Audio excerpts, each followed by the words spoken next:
I'd like to call the meeting to order. Let's begin with the Pledge of Allegiance.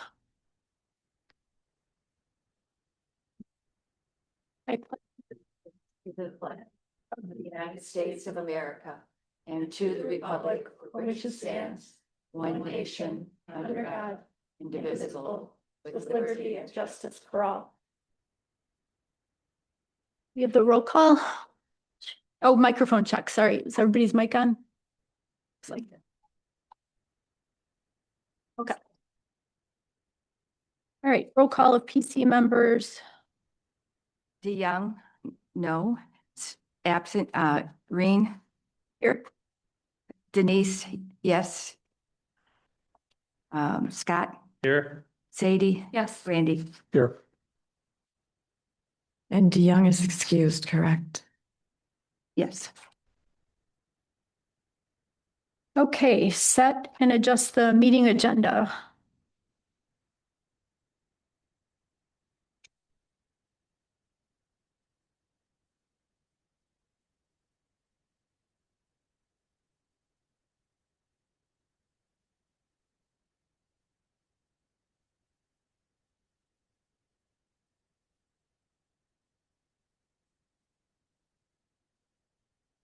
Does anybody have any adjustments to the agenda?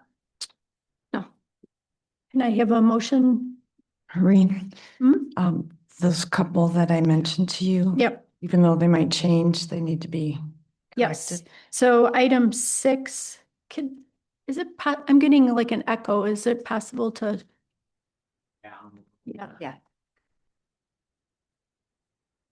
Okay, item 6B, the January 19th meeting, special meeting. 6 p.m. And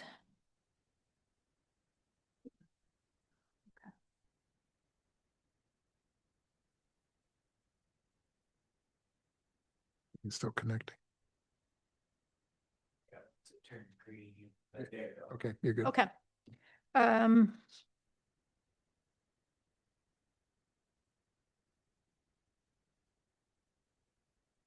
What was the other one, Kay?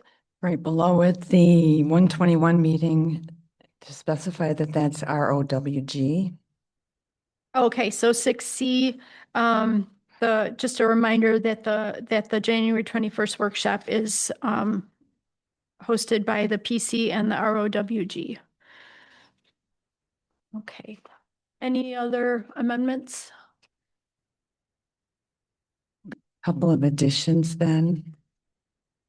With under item 9, the next meeting. To also add the 119 and the 121 to that list. Just a point about that, we're gonna need to change the meeting on the 19th Right, because of but a conflict.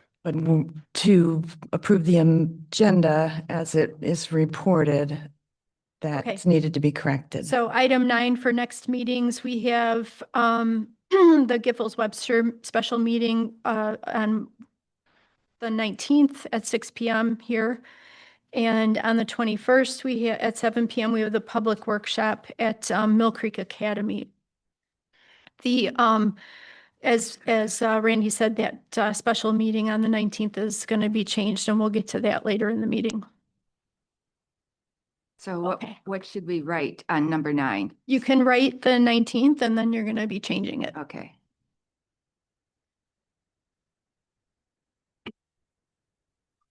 Anything else? I have a motion to approve the agenda as amended. So move, Melnick. Second, Peltonen. all in favor? Aye. The motion passes. Okay, declaration of conflict of interest pertinent to agenda items. None. None. Okay. Number of people in attendance, we have 4 people in the audience, plus our zoning administrator. And Travis. Hmm? And Travis. And Travis, our yeah, I was including Travis. Okay, public Oh, comments. What's that? Sorry. It's I okay. missed that. So there are two opportunities for public comment. The first is now, and the second is at the end of the meeting. In-house, any person shall be permitted to address a meeting of the PC. Public comments shall be carried out in accordance with the following rules and procedures. Comments shall be directed to the PC with questions directed to the chair. Any person wishing to address the PC shall speak from the lectern. And persons may address the PC on matters that are relevant to township planning and zoning issues. No person shall be allowed to speak more than once on the same manner, excluding the time needed to answer a PC member's questions. Public comment shall be limited to 3 minutes per person, and the timer doesn't begin until after the person has stated their name and address. To avoid unscheduled debates, the PC generally will not comment or respond to public comment other than to ask a question.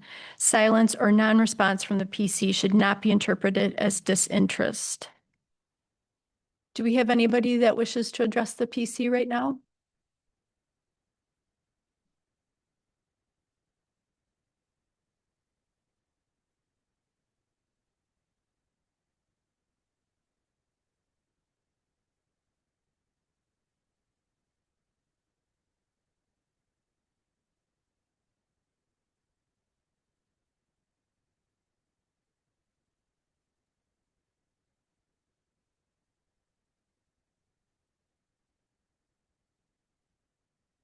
Mike Jacobson, Skidmore Point Road. I know this isn't really, your guys' realm to fix it, but I'm hoping that you will pass the word upward. They're gonna hear from me too, but like, this applies to all of the boards and committees. Our website is bad. It's been bad for a long time. Everybody knows it's hard to navigate. I don't even navigate a computer, so I have to ask for help.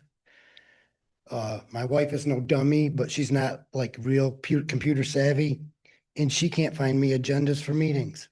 That's ridiculous. The agenda should be something easy to find. Should be simple to find. A easy fix for this would be to put a copy back on the table. For years, there was a hard copy on the table at every meeting.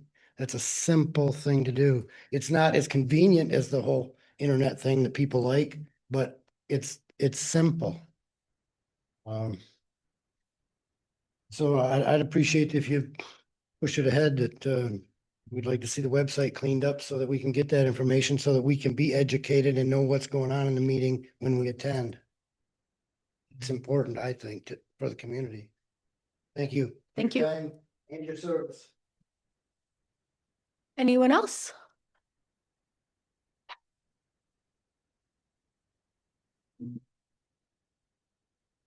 Okay, then we will move on to, do I need to do anything to close public comment? That's just for the hearing, right? We'll move on to the public hearing, zoning amendment request SLUP 2025-5, special use application, major home-based business.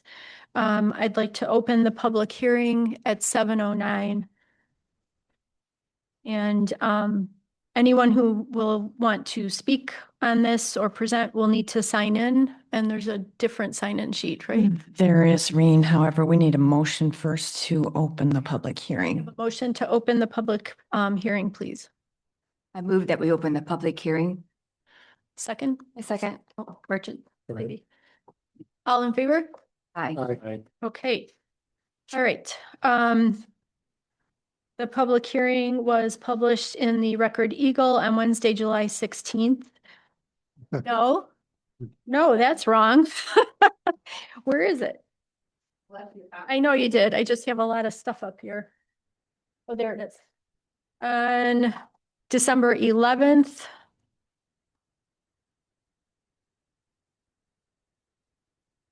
Yep. The notice was placed in appeared in the Traverse City Eagle. Deb, would you like to state the purpose of the hearing? Well, hi, everybody. Tonight is a public hearing for a home-based business on Cram Road. Paul Galligan and his wife, Rebecca Ramin, are here tonight to answer any questions you may have. I think they did a really good job of putting a presentation together with photos and other items. They have lived in the community for a number of years and owned property in the community for a number of years. They recently built a new home and they're starting this new business in a prior residence that had been on the site for a long time. Paul actually grew up just south of the property. So Galligan family is pretty well known in the community. It's Kuwaitan botanicals, so it's oils and soaps and that type of thing. I'll let Rebecca speak to some of the other things that she chooses to do. We did have a prelim conference. It was originally scheduled with Reen and Keith to meet with me to go through all the details, and Reen didn't make it in. We had a kind of a bad day that day with ice and snow. But Keith and I went through all the paperwork. He felt everything was complete, and then we scheduled the hearing. So just for your information, Keith did review everything that's in your package tonight to make sure that the checklist, and I didn't include the checklist, but we did go through every item on the checklist to make sure we felt that the special use was complete and prepared for you guys to review. I personally, it's a home-based business, and it's a special use in that area. They are in agriculture and growing the products that they're going to be, a lot of the products they're going to be selling on site. So anyway, do you have any questions for me about the package or any of the other information?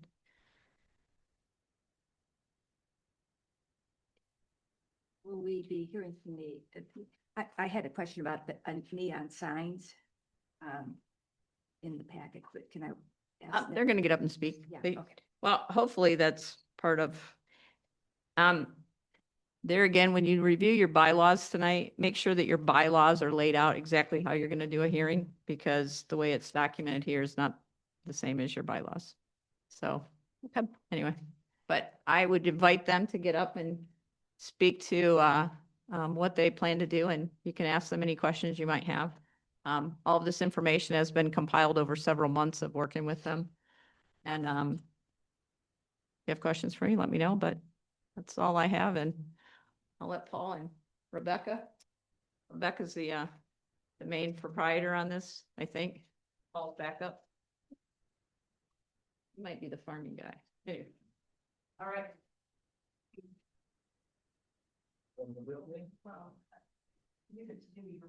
All right. Hello, everybody, and thanks for meeting with us and inviting us to this meeting. I'd like to tell you a little bit of a history about the whole property and who I am. I grew up on this farm, and my grandfather, Joseph and Seraphine Galligan, purchased the farm in December of 1944. They brought with them 10 children, and my father, Dave, was the third of the 10. They lived on the farm. They moved up from Detroit. He was an auto worker and got tired of doing that. And so they had horses, cows, pigs, chickens. My grandfather also grew various fruits and vegetables. I wrote a little story. It makes it a little bit easier for me to read for you. When he was not working on the farm, he had a formal job at the Traverse City Record Eagle newspaper. And once he retired from the newspaper, he mostly worked in his gardens. He often sold his produce to local neighbors just out of the house, actually out of his garage. And as people drove by, they knew him, and everybody always stopped. It was actually good. At some point in the mid-1960s, my father purchased the farm and moved our family from the small house, which is the current house that we're talking about, 7493 Cram Road, to the big house, which is now owned by Karen and Jim Sundberg. Big yellow brick building, house built in the 1800s, 1890s, I think it was. So that's the house I grew up in with my 3 siblings, mother and father. I was the youngest child. We all had chores to do and started working for our grandfather. Our first jobs were working for him, picking raspberries, 5 cents a quart. That was pretty good. If you could get 2 or 3 quarts in a day, you almost had enough to walk to the grocery store and buy a candy bar. So that's pretty exciting. It was great to help our grandfather in many ways around the farm, gathering maple syrup, shucking popcorn, and other various small jobs. As time went on, various parcels within the original 80-acre farm were sold off. I had left the family home to attend college. My parents sold the large farmhouse to my brother and moved back into the house that my dad built in 1952, which is 7493 Cram Road. 2 bedrooms, living room, kitchen. We know the rest. There's something missing. But so my mom and my dad, they moved back there 1952. They both graduated from Williamsburg High School, middle school, grade school. I was actually the last class to begin kindergarten at the original Elk Rapids school. What year was that? I'm going to have to say 1964 or 65. I did go to kindergarten throughout the kindergarten year at Williamsburg, and then before they dissolved that school and everybody went to Elk Rapids after that. Okay, so back to this. Sorry, but my mother did pass away 20 years ago. My father stayed in the house until his passing in April of 2023. My wife Becky and I had the opportunity to purchase a 4.5-acre parcel from my siblings after my dad passed away, and we jumped at the chance. Becky has had a business license for Keewaydin Botanicals for 5 years or more, 15 years. I said it was 5 years or more, right? So that's why we're here. She wants to work in the house, the dwelling, the auxiliary structure. And we want to be able to do some business work out of that place. So I'm going to let Becky talk about the business. And if you have questions for me, I'll be happy to come back up and also help answer them. Hi, I'm Becky. Rebecca is my professional name. Keewaydin Botanicals was part of my overall retirement goal. I retired in 2010 and failed. I didn't like being retired. I wasn't ready to retire. And I did work for the state Department of Education and some other things. And then decided to look in the newspaper one day, or actually online, and TCAPS had a position at Montessori for a reading teacher. I had previously taught in a Montessori school, and I was the reading teacher at Willow Hill, Courtade, Westwoods, Central Grade, and then Central High School. So I've been everywhere. I've done everything in education, including Grand Valley for a couple of semesters. My goal is, well, I've already been doing this, but to produce products that are pure, natural, organic whenever I can get organic.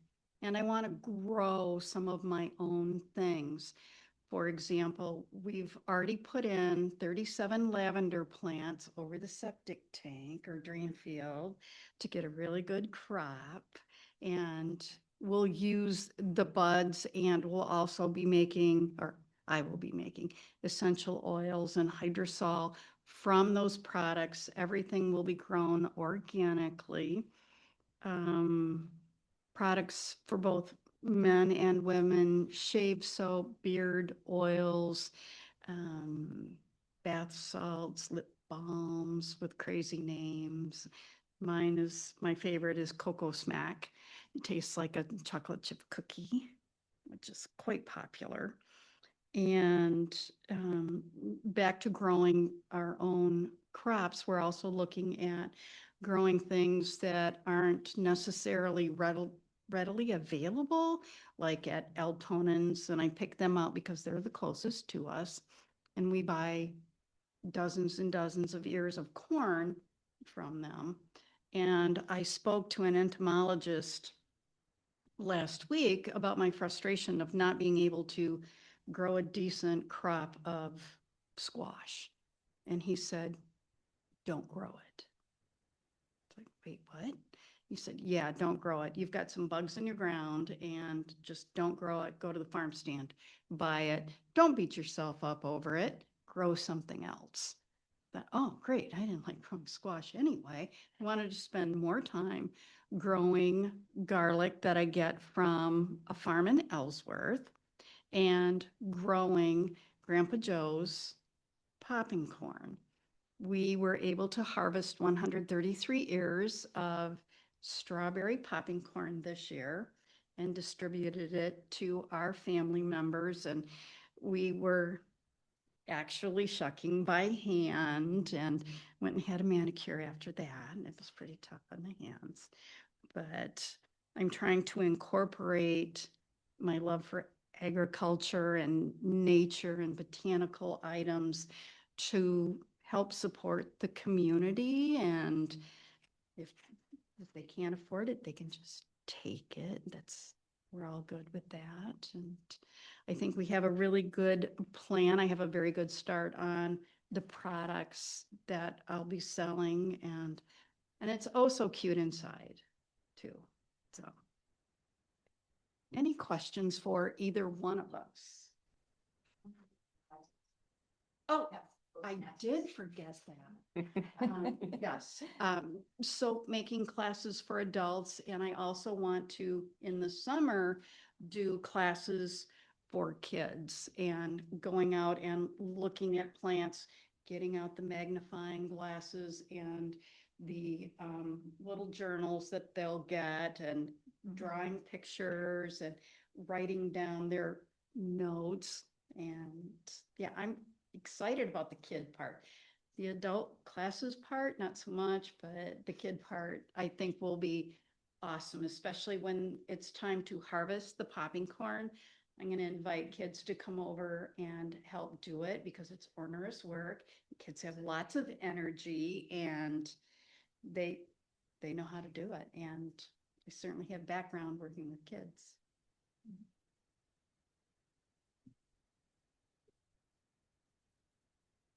Any questions for Becky? I had questions, but about in the packet, it had neon signs. You wanted to have neon, I think 4 neon signs. One, okay. And where would that be placed?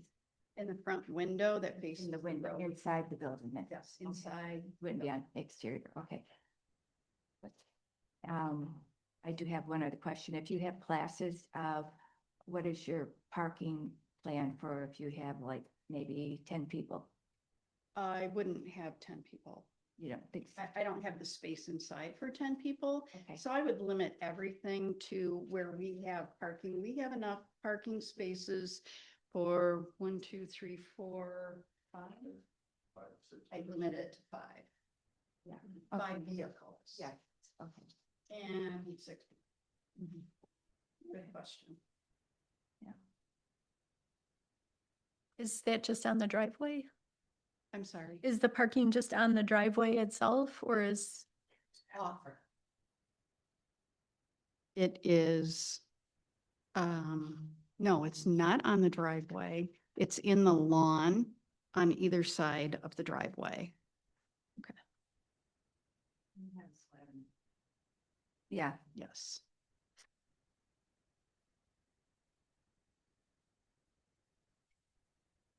Couple questions. So it looks like this building was just recently constructed.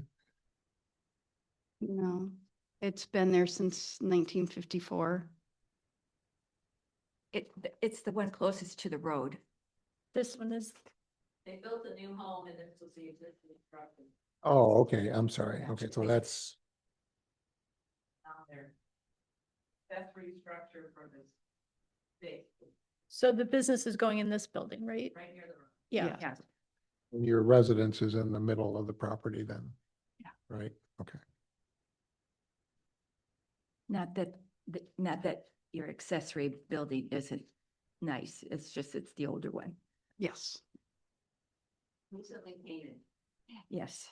yes, several neighbors let me know how poor the choice was for brown. Okay. I agree.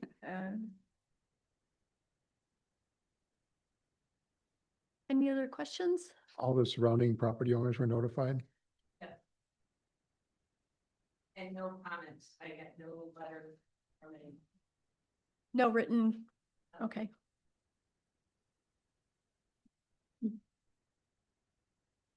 Just so I'm curious if I understood it correctly, in December, you'll just be open the 4 days? Is that how I read it? Well, that was last month, Yes. thinking that we would have this all wrapped up before then, and we didn't. We're so new at all of this. So no, that's all past. We're gonna figure it out as we go. I know for sure, excuse me, Mondays I'll be open from noon to 6. Well, he gets to go golfing. Yeah. And the vegetables, will those be out on the porch or will those be in the building as well? They'll be out on the driveway side. There'll be a table, covered table with an umbrella. So that's kind of almost always available, right? Whether your botanical part is open or not. Correct. It will be self-serve.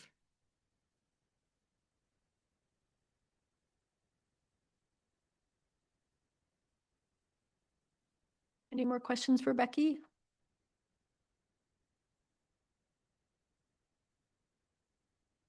Thanks, Becky.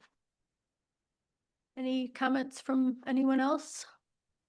Would you like to see the Zoom attendance? Yes, right please. now? All right, so right now we have one attendee on Zoom. Name is Sue. And Sue, if you'd like to speak, I'm going to allow you to talk now. And you can go ahead and unmute your mic if you want to speak. And if not, we'll move on. Excuse me, Reen, if you want to follow the agenda order, public comment from the meeting room would come before Zoom public comment, I believe. I believe I asked for public comment in the room. Oh, okay. I thought you were asking the PC. I'm sorry. For the public hearing. And Sue has not unmuted, so it appears she doesn't want to make comment. Okay. I'm going to close the public hearing. It is 7:29. With a motion. I need a motion to close the public hearing, please. Motion to close the public hearing, Merchant. I'll Second, second. all in favor, or do we need to do a roll call? All in favor? Aye. Aye. Okay, the public hearing is closed at 7:29. Okay, commission deliberation.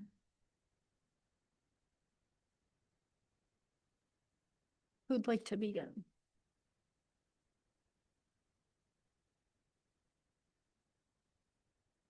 I think this looks really good. I think it's really complete, which is nice. Easy to look through. I didn't really have any screaming questions about it, so. Yeah, Yeah, everything looked really straightforward. I've gone through the same process. You did a great job. Have no reservations? I don't either. I feel like it's in keeping with the master plan, Agritourism. right? Yeah. And I don't think they're creating any parking issues or noise issues. Correct. I have no reservations, except, it was a great, packet that you did. So, Okay, I would just point out that any changes to this in terms of building expansions or any other business, substantial business changes would need to review the SUP approval in the future. So we're approving what's in front of us right now, not an endless amount of activities. how would we identify that point in time?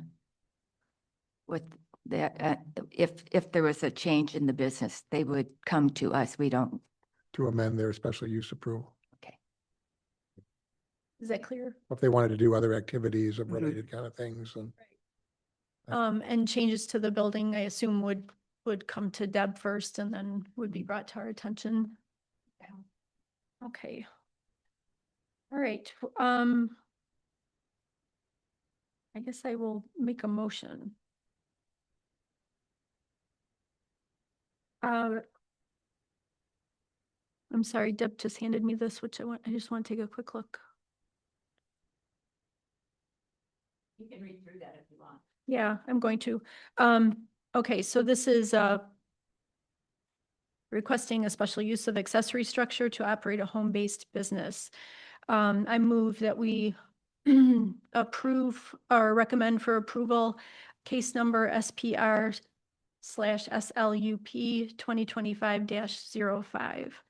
Keywade and Botanicals, requesting a special use of accessory structure to operate a home-based business. Planning Commission hearing today, it's, the proposed use shall comply with the general objectives and land use policies contained in the zoning ordinances.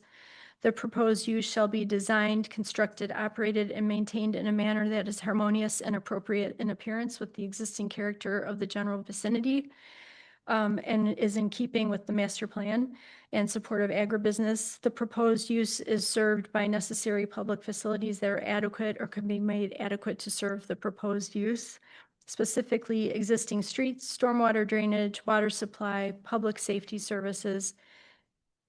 I'll give you a copy of this. Sanitary sewer disposal, solid waste disposal, and public recreation shall be adequate to serve the proposed project. The proposed use shall not be hazardous or disturbing to neighboring uses or cause any conflict to the existing use and quiet enjoyment of surrounding property. The proposed use shall not involve activities, processes, materials, equipment, and conditions of operation that will be detrimental to any person, property, or the general welfare because of excessive production of traffic, noise, smoke, fumes, glare, or odors, and the proposed use is consistent with the intent and purpose of this ordinance. Anybody want to second that? Just a clarification, I think at the beginning it said recommendation. This- We're not making a recommendation, right? Right, this is the final action. This doesn't go to the board. Right. Okay, so strike that. Do I have a second? Thanks. Motion to approve, not Motion recommend. to approve? Okay. Do I have a second? I'll second it. Roll call vote? Green, Yes. okay. Peltonen, yes. Trumbull, Yes. Merchant, Yes. Milnick, Yes. DeYoung. Absent.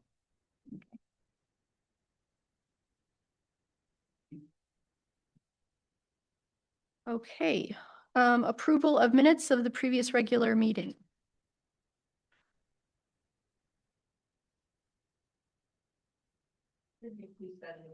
Right. But we had a special meeting and, December 3rd and November 24th. right.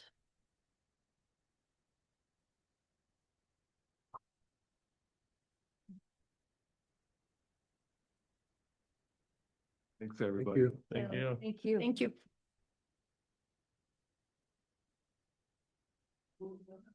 So the first minutes that we're approving are Monday, November 24th. That was our special meeting.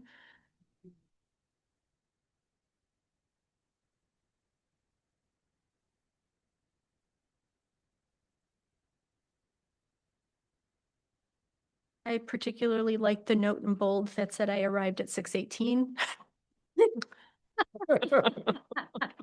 Well, it shows you absent in the roll call, so I need to do that. Other than that, I didn't have any changes. Did anybody else? Otherwise, your vote shows up. It's like, In bold. which way is it? Next time, all caps, please.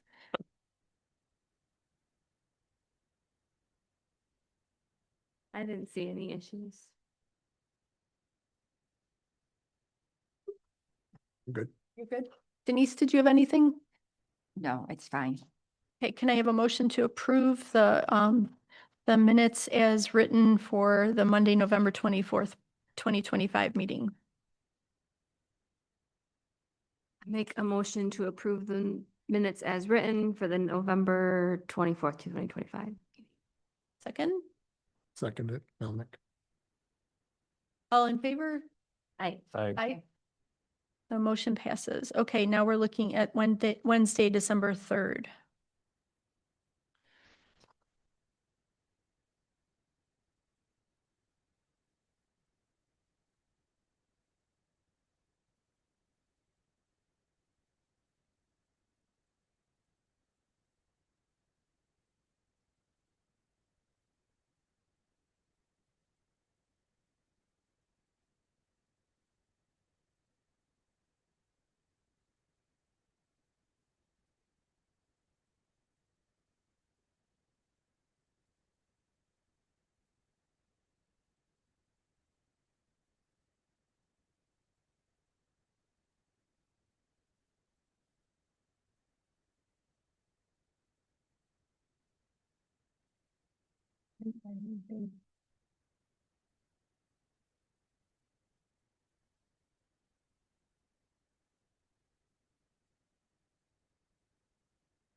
Changes, good. No changes. Okay. I move that we approve the Wednesday, December 3rd, 2025 regular meeting minutes as written. Can I have a second? Pelton and second. All in favor? Aye. All right.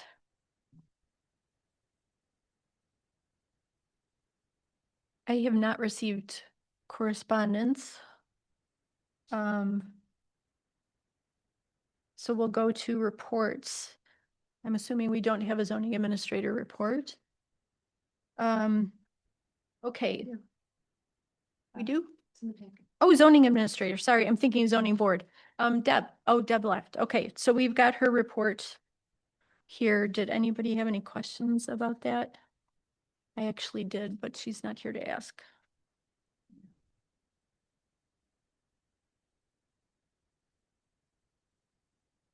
Did you all have a chance to look at it?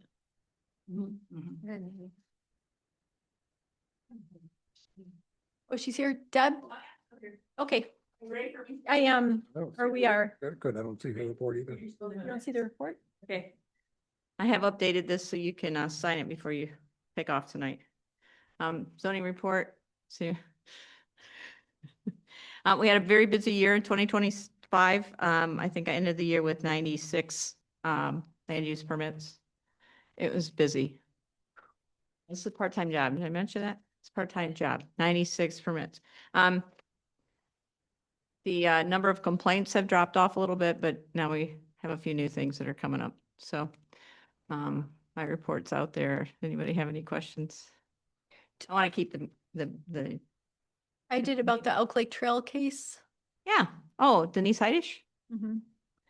Let's see, December 30th, we had a final conference that was scheduled. The attorneys thought that they were allowed to do the meeting via Zoom. And they tried to come in through Zoom and the court informed them that they needed to be there in person. So that meeting got canceled. So now it has been rescheduled for January 26th at 2 p.m. And attorneys are required to be there for a final conference. So that's where we are. One more trip. I think this is the 6th time it's been scheduled. And that means 5 trips from the attorney to come from Lansing to Traverse City. So, and after the 26th, then we will begin the trial, which means they have to start identifying potential jurors and witness lists and that type of thing. So those are the next steps. So we haven't even gotten to that. What's the outcome that we're trying to, are we just trying to get her to stop renting? Cease and desist, Mm. basically. Yeah. Is she She required to feels cover? she's not guilty and that's her claim and that's her right. So that's where we are. Any other questions? It's the only case we have. It's the only one we have going to court. And it's- is if they find her guilty, is she required to cover our legal fees? Oh, no. No, the max we can get is $100 fine or, well, and it's in your zoning ordinance and the violations ordinance. $100 fine and up to 90 and or up to 90 days in jail. So, yeah. That's, and I believe our new attorney is reviewing some enforcement procedures going forward that may not require this type of actions. So, any other questions? Thank you. You're welcome. We do have a ZBA hearing and a meeting next week on Thursday night. We have 4 members of the ZBA, so I know that we have 5 members here tonight, and we are looking for a representative from the Planning Commission to be on the ZBA. And that's, So- it's on the agenda. I know, and so just so you know, whoever takes that on, let me know, and I can get you the information that will be reviewed at next week's hearing. Okay, thanks. Thank you. Okay, the chair. So we had the reminder of the January 19th special meeting with Giffords and Webster, and they have a conflict. So they've given us, so that meeting is canceled. The January 19th special meeting of the PC is canceled, and they've given us 4 dates to consider. My understanding is there is not as much material to cover as we did in our last special meeting with them. So one of the dates coincides with our February regular meeting. So the 4 dates that they've given us are February 2nd, February 4th, the 16th, or the 18th. And as I said, the Keith, I think you do as well, Randy. Do you agree that we could combine it with the regular meeting? Well, I guess that depends on the agenda for the regular meeting, but Right. but it's not as lengthy as the last meeting that we had with them, which was probably every bit of 2.5 hours or so that we went through a lot of material with them on. So I think he was trying to throw that out as an alternative, so they're to avoid special meetings. I don't know if there are any special or any hearings coming up for the February meeting either. Okay, thanks.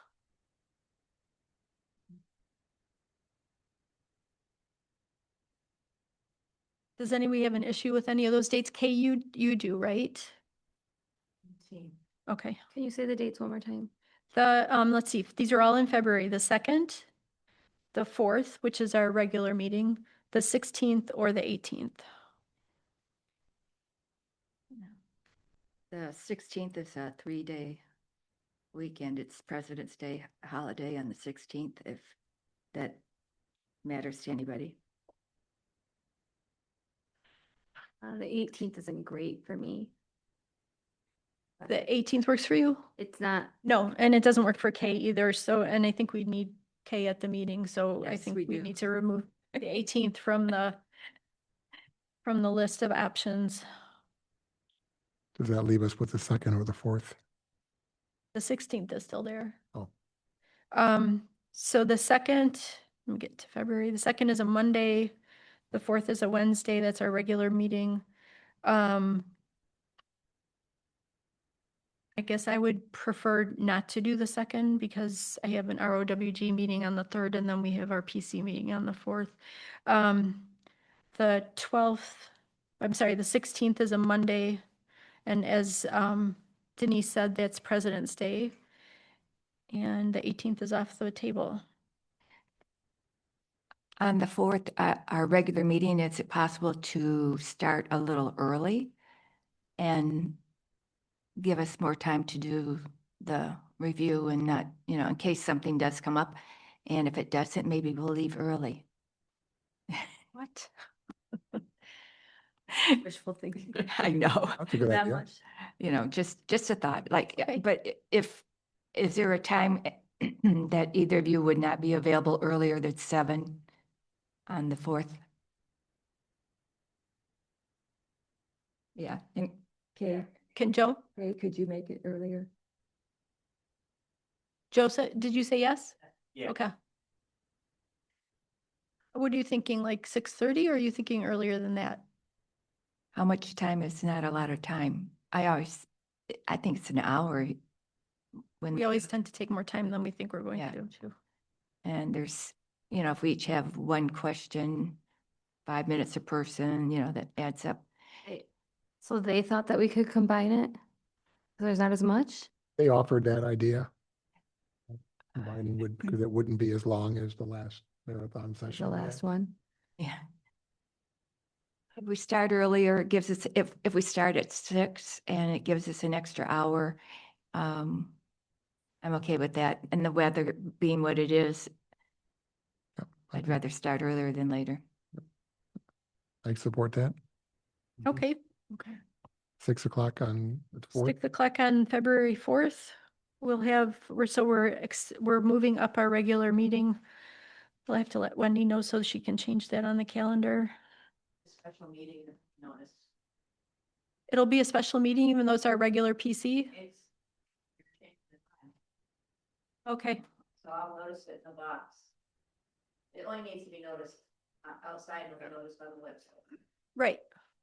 But Okay. It has to be publicly noticed. Right. Special meeting, not a regular meeting. Okay, but you'll get Wendy to change it on the website. Okay, thank you. All right, so 6 p.m. on February 4th. Randy, will you let Giffords Webster I will. know? Yep. Okay. I'll know right now.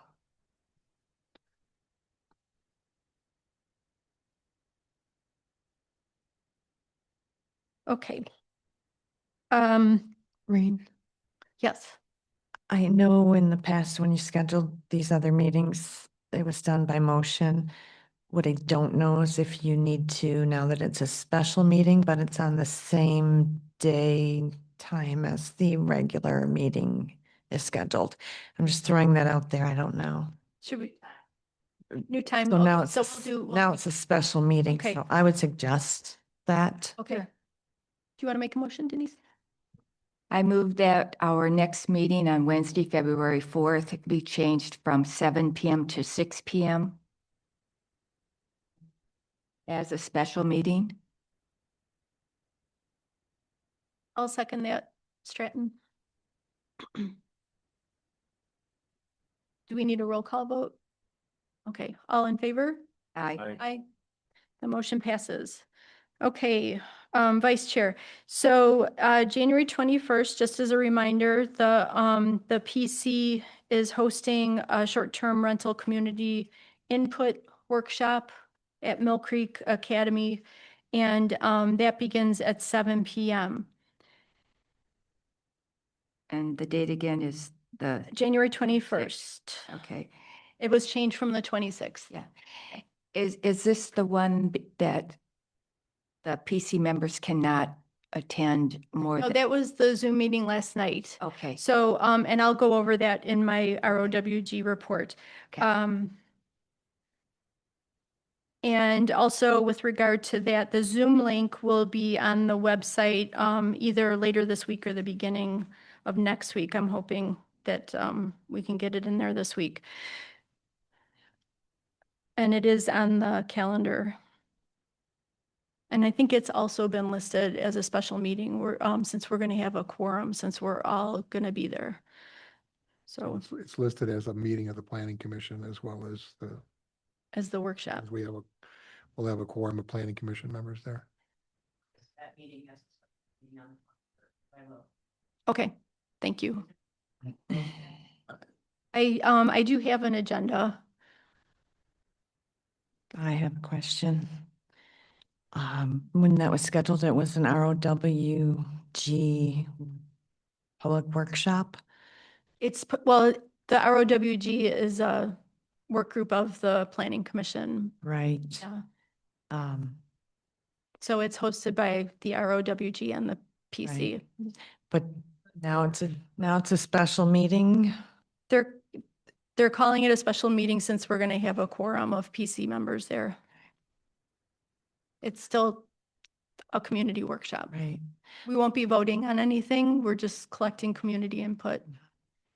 As a special meeting, though, you'll have an agenda Mhm. and you should have minutes. They may be very brief. Report. There will, Produced. yeah, Okay. the report won't be available for about a month after the workshop, but there will be a report, which will be documentation of the input. And Keith or I will be opening the workshop or meeting. And I do have an agenda that I can Okay. send to you, Deb. That's, The new information is in special meeting notice. Sure. That'd be beneficial. Yep, I'll send you the link. now that it's classified as a special meeting, I just want to let you know I can't be there. If you needed me to be there, that was a date I couldn't. So before it wasn't a special meeting, so I just needed to mention that. The facilitators will be creating the report, so I think Okay. we're covered. Okay. But it's a special meeting. Mhm. Okay. All right. I hope it's a great turnout. Thank you. Yeah. Okay, Denise, secretary's report. I have no report. Okay. Randy? Township Board has two meetings next week. The first one on the 20th. That's a public hearing on the proposed Parks and Recreation Plan between 2026 and 2030. A draft of this document is available on the township website. This plan is required to keep Whitewater Township eligible for grants from the Michigan Department of Natural Resources. Public comments are welcome and encouraged. This plan takes a good amount of descriptive information about Whitewater Township directly from the master plan that we all worked on. In fact, about a third of it, text or graphics, is identical to the master plan. A key part of this, however, is the list of potential projects that we might seek grant funding for over the next 5 years. Those are projects at Whitewater Township Park, at High Prairie, as well as Lossy Trail, Battle Creek. Hey, I can't pronounce that name of the, Denise, you know the name of the Tago, Tobacco. Tobago. So I would encourage you to look at that master plan or to that recreation plan. If you have any comments, come to the meeting. All for that. The town board may go forward and adopt it after that. Then the regular board meeting is on the 22nd. And I believe we'll have a new PC appointment made at that meeting, which will bring us to full strength. You know, we've been not at full strength for some time. I'd also mention that budget time is rolling around again, and so we're gonna need to get our materials together to get that together. April 1 is beginning of the fiscal year.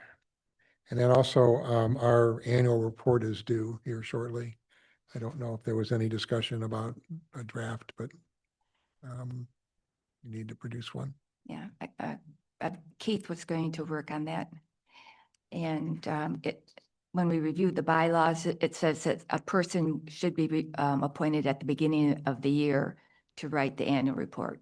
So maybe we can do that at some point for this year, for 2026.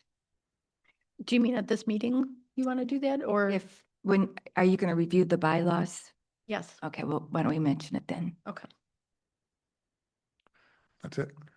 Okay, thank you. We do not currently have a ZBA representative, so we don't have a report on that. So I'm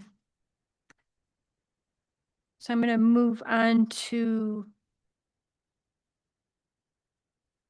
unfinished business, zoning amendment request 2025-5 to amend zoning ordinance 5.15C.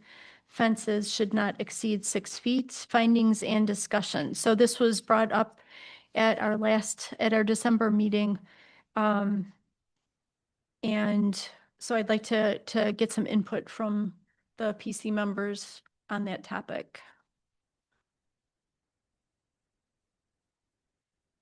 So I did include a memo in the packet there that was provided. I'm just collecting some thoughts about fences and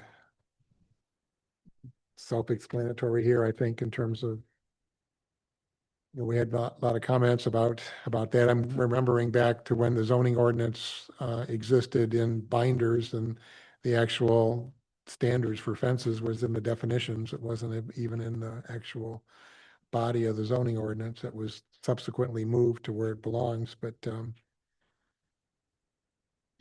the point in the memo is that regulating fences is a complicated endeavor, and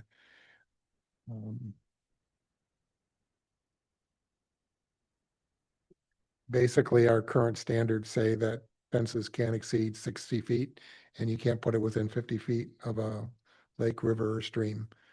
Other than that, there's nothing. Where did page 38, 39, That 40, came, 41 I come? just attached that as definitions of various types of fences, just to illustrate the variety of fences that are out there. And it's basically from a book that planners use for definitions. They collected definitions from all around the country, and I just really use it for illustrative purposes to see how different local governments regulate and define fences, more to illustrate the variety of things. We have one standard and one limitation on placement. I guess myself, I worry about if we make the change as recommended, we're taking an incomplete package and making it worse. But I also recognize that there's a lot of work to do here to completely sort out how a township, which is largely rural, but has some dense areas, regulates fences. What works in an agricultural area doesn't work in a more village or urbanized area for fencing. That was my sense too, that we probably need to modify it for at least the R1 and R2 districts. I don't think we want to have a even a 6-foot fence in a along the street side or front yard of a neighborhood or a more dense area. And so I'd like to have some more time to put together something on that. Yeah. That's where I am right now. And the opacity of the fence, if you can't, on a corner, you wouldn't be able to have a fence that you can't see through, and people have to come out into the intersection to turn. So I actually looked at a city fence ordinance, and it was divided by neighborhoods. The fences changed from neighborhood to neighborhood because the neighborhoods were so different, and some were historic and some weren't. And waterfront, I never saw any fences that were over 4 feet that were allowed, and was to not block the view of the water by any other home. So that makes sense, somebody not putting up a 12-foot fence and then the neighbor can't see off their porch.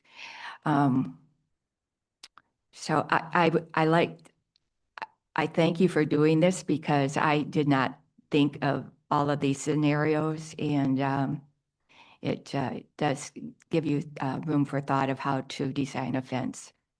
So, As for corners, what I was finding was there's typically the fence is not allowed on the property line for a corner property.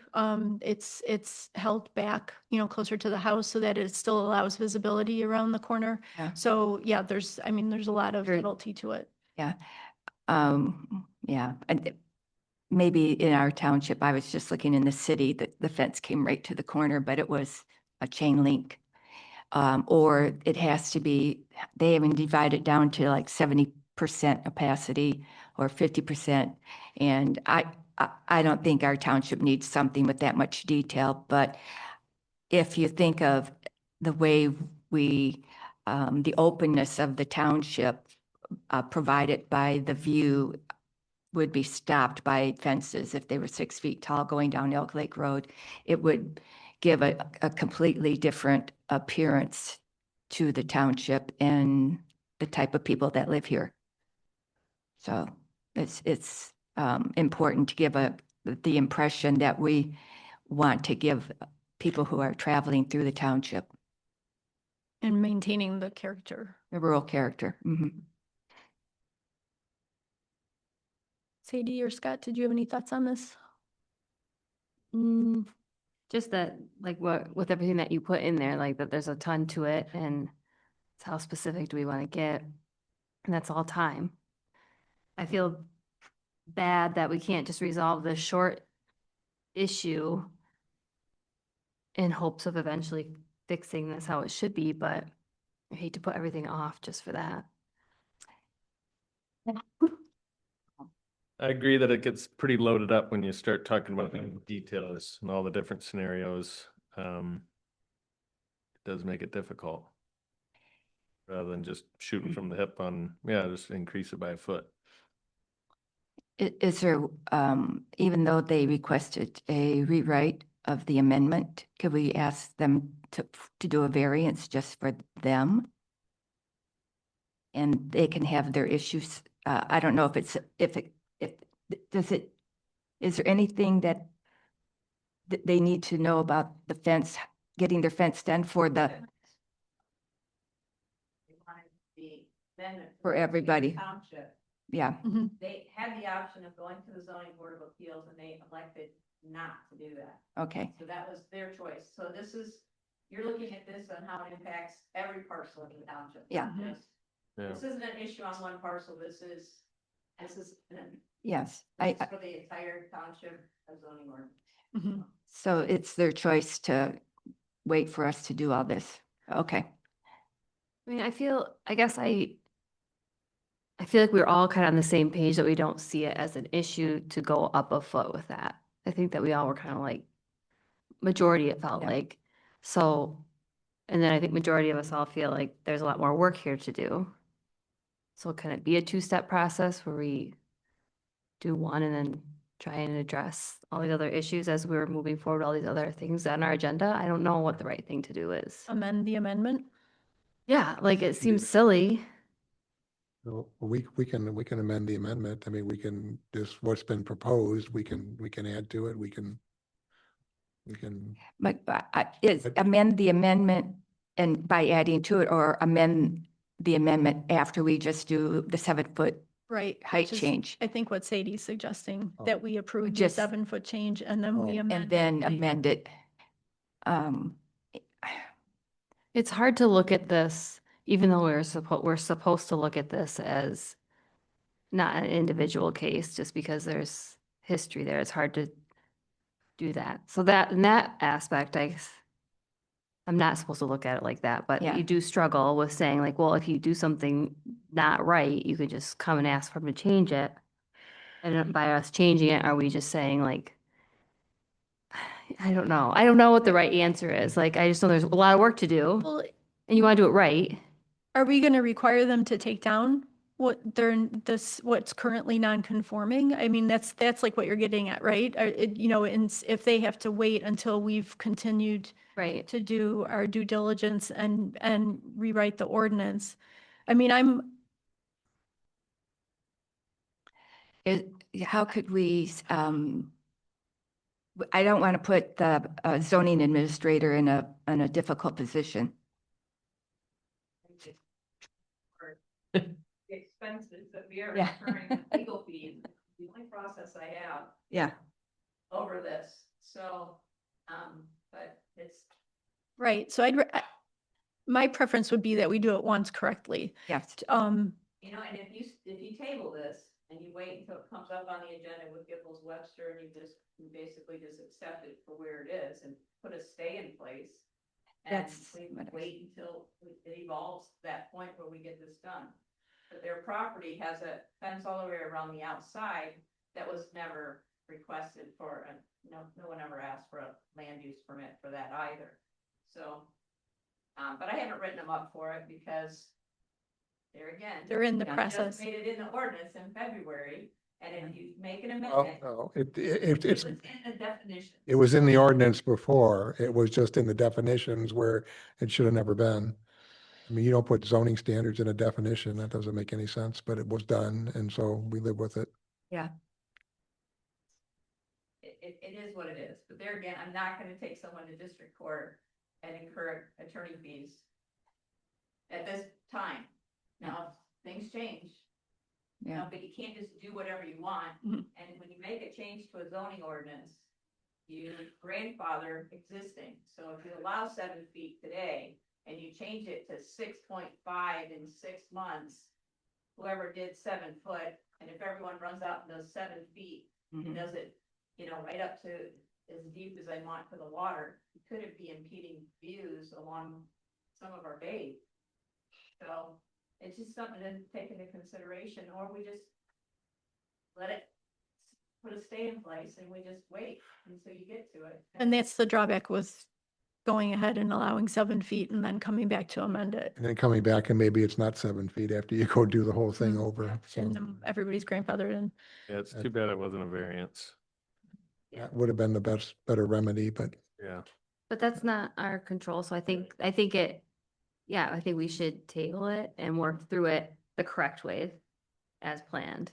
Mhm. Okay, would someone like to make a motion? I'll make a motion to table it for now. Yeah, I second it. Second the motion. So the motion is to table case number 2025-5. Not indefinitely. To A? We want to get Is to that this. right, Deb? There's a, right, until the next meeting? Well, we have, as you recall, we, Search. when we started working with Giffords Webster, we created 5 bundles of zoning work to go through, and we're on number 1 right now, and we will get to 2, 3, 4, and 5, and this can be part of one of those future ones. Okay, it's Article 5. Yeah. I can't remember offhand how they were organized, but So maybe, there's a place to come to this. yeah.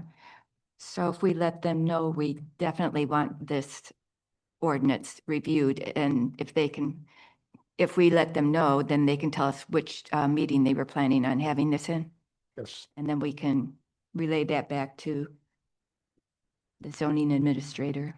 Okay, we've got a motion on the table.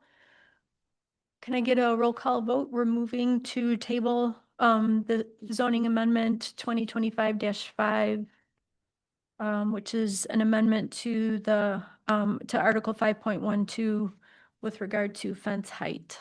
I have 5.15C. Is that incorrect? This is, the application says 5.12. Okay. 5.12C, fence heights. Mhm. Okay, I went from the agenda. Agenda, that's- 5.12C. Mhm. Thank It you. was wrong on the agenda. Yes. Can we do a roll call vote? I think we have Randy made the motion, Sadie seconded it. Bridget? Yeah. Roll call vote. Okay. All right. Trumbull, Yes. Merchant, Yes. the young absent, Milnick, Yes. Stratton, Yes. Peltonen, yes. Motion passes. So I don't know if we can go back and amend we approved the minutes, but the number of You mean the agenda? yeah. We approved the agenda and with, And change the meeting date. on the agenda, we had the ordinance Oh, article wrong, incorrect. If we can, we'll have to make a note of that somehow. Mhm. She'll figure it out. Okay. Gordy Fraser, private roads ordinance. Good evening. Good to see you all again. Happy New Year. Travis Munn with Gordy Fraser, as you mentioned, just here to follow up on the private road ordinance from the last month's discussion, which if you recall was kind of a first go around at the first draft. And I feel like we had a lot of good conversations, a lot of good questions, a lot of good input from the group. So we've made the modifications. Randy did provide some additional feedback since that meeting with some other comments. So I've incorporated all those into the draft that you have in front of you. happy to go through that line by line with the changes if you would like. I'm not sure what works best for the group, but I'm sure you've all had a chance to look at it, but happy to proceed however you wish. For the changes? Sure. Yeah, okay. Any questions before I start? Great. So we'll start with, as far as the changes that we've made, start with section 3 in the definitions. Subsection C, we further expanded the definition of parcel to include condominium plan pursuant to Article 8 of the zoning ordinance or the land division pursuant to ordinance 26. We removed what was previously D, which was frontage. Frontage did not, this was a comment from Randy, did not appear in the document that was left over from, carryover from another one. So we went ahead and removed that. What is now D, formerly was E. It's kind of a long definition there, but it's the last sentence there. We further clarified the number of dwellings. So it says, the last sentence or so there says, shall not include driveways which are intended to provide access to 2 or fewer parcels or dwelling units, which I think was a comment at the previous meeting. And then we added G for vertical clearance, definition on that as well, which that is reflected in the table in the upcoming sheets.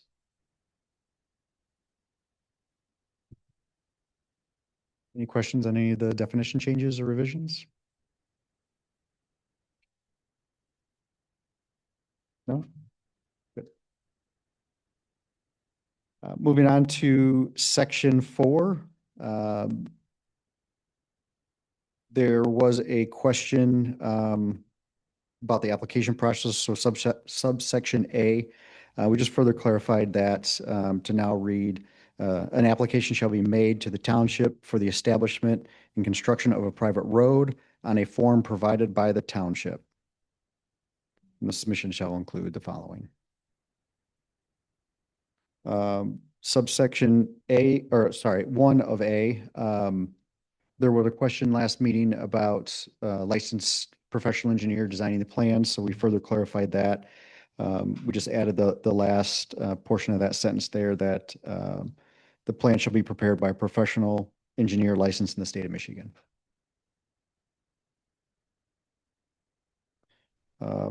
Item 4, to further clarify the soil erosion determination. So the intent of that is that if not all roads would require soil erosion, it's based on the amount of disturbed area. So not all would require it. So we just further clarified that to add and or permit or as applicable. And who would say that it wasn't necessary? Would it be the professional engineer? It's a requirement by the Grand Traverse County. They would They say, issue the permit, so they have a set of requirements that it would have to meet in order to need a soil erosion permit. And we're just basically pointing out that you may need a permit that isn't enforceable by the township.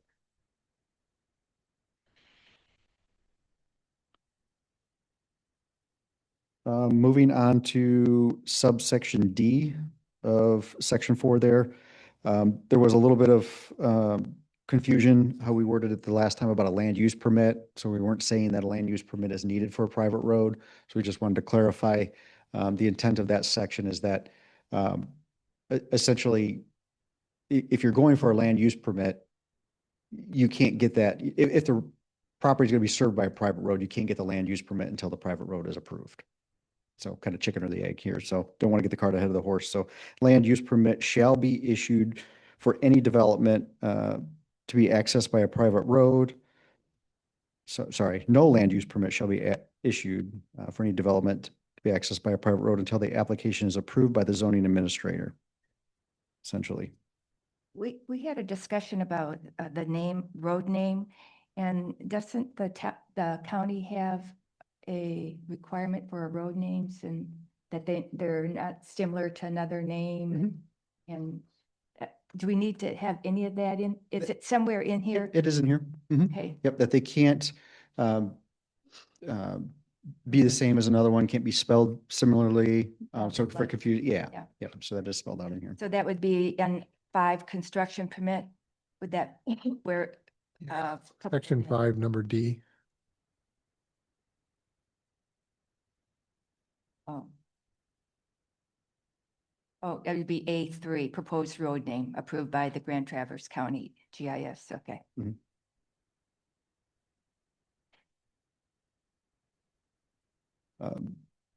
Section F of that same section 4. Again, there was some previous discussion at the last meeting about clarifying who certifies the road. So we just added there, it's the second line from the bottom of that paragraph. We included that when the zoning administrator receives confirmation of completion from the applicable agencies and certification from the registered professional engineer that designed the private road.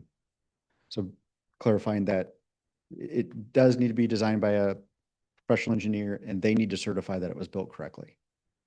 So the responsibility falls on that registered professional engineer. So that's the quote unquote developers engineer that you're Correct. referring to. So Yep. So they will need to hire a registered professional engineer to design it and certify that it was built correctly. is a township engineer reviewing that as well? Mhm. Okay. Yep. So you're verifying that. We, or- we would be part of the original review process. Okay. Mhm. Not the actual construction process, right? The construction process is just being certified by the engineer that designed it. Correct. And we can always take a look at it if there's discrepancy or an issue, but yes. Yep, you have that flexibility in here, but yep, but we're putting the burden on the developer's engineer to certify that. Is that common in Grand Traverse County then, that the developer's engineer has responsibility for certifying everything? Typically, every place is a little bit different. Some, for private, yes. private. I guess I'm getting out of the weeds here a little bit, but if it's a public road, some municipalities have the resources to do inspections and certify it, or have somebody on staff that can do that. Or, I mean, Gordy Fraser, we go out and inspect for municipalities all the time for public roads, and have been asked to do it for private roads on occasion. So the concern would be that if it were built and there were questions about whether the base was prepared properly or has the right materials, then the developer's engineer is certifying that that was the case. Correct. Correct. And essentially putting their license on the line that, Right, yep, they're taking the Yep. liability. Okay. Yep. I think that's a key part, because without a private road ordinance, we don't really know what was built. right. Right. Especially once it's all constructed, sub base and all that is buried. You can't see it unless you're doing cores or something of the road to inspect that. So. The last revision of that section then is item F. So the wording previously of the fee was a little bit cumbersome, so we just cleaned that up a little bit to state a fee may be required and updated from time to time as established by the resolution of the Whitewater Township Board.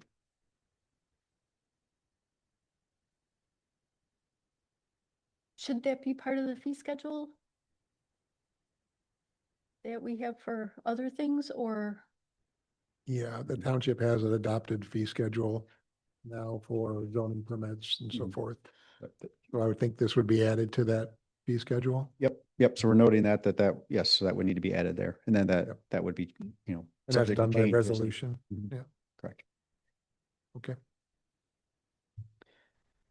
Section 5, there really weren't any changes, other than typos, capitalizations of ordinance and things like that, but nothing of significance.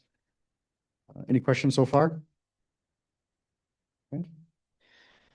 The next change is to table A. So I think it was Denise brought up a good point last time, or maybe it was one of the residents that was in attendance, but about setbacks. So we added a section to the table to include a minimum setback for the private roads. And then also just a clarification that that dimension is measured from the edge of the gravel or pavement to the property line. And so we didn't break it out into front, side, and rear setbacks. We can do that. But I just went 10 feet all the way around. So thinking about how a private road would come in, you would typically come in through the front yard, maybe down a property line. So you'd want to be at least 10 feet off of the side property line. You can think of cases where they may come into the property and then run parallel with the main road. You'd want to be 10 feet off of the front property line. And again, this is a starting point and subject to change if you feel it needs to be increased or decreased.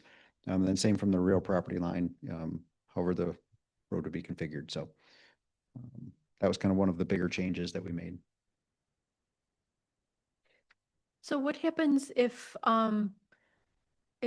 you've got not something that's like newly platted, but something, but property that's existing and there isn't room to have that 10-foot setback? Are they then going in for a zoning variance? Essentially, so we did add, we didn't use the word variance, but later in this document, there's a spot for exceptions. And then they have to meet criteria, just like you would a variance. But we're calling exceptions in this case. Okay. So, and we can get to that in a second, or we can jump to that if you'd like, No, but that's okay. they have to meet certain requirements to be granted that. So the maximum grade of 10% is a common number around here? Yes, that is. Yeah.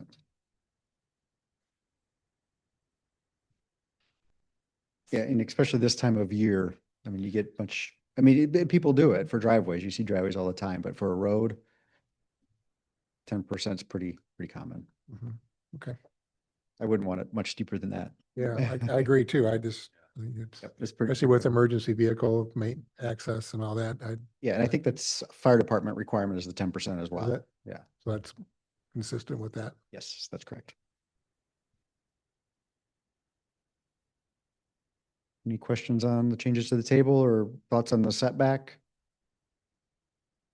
I just was wondering, I was going to look up the county road ordinance, but you've already done that when you've made your, Mhm. okay. Yep. And they actually don't stipulate a setback in the county Oh, road ordinance okay. either. A lot of them don't. For whatever reason, I think it should be. I mean, I wouldn't want somebody's private road, right up to my property line. Yes, Yeah, so. yes, correct. So you're saying the distance between the pavement and the front lot line is 10 feet, From any lot line, any lot line? yes, yes. Okay. And it doesn't have to be a paved road. It could be a gravel road. It's not the, Correct. We're saying it's measured from gravel, the edge of gravel if it's a gravel road, or edge of pavement if it's paved to the property line. Oh, okay. yeah.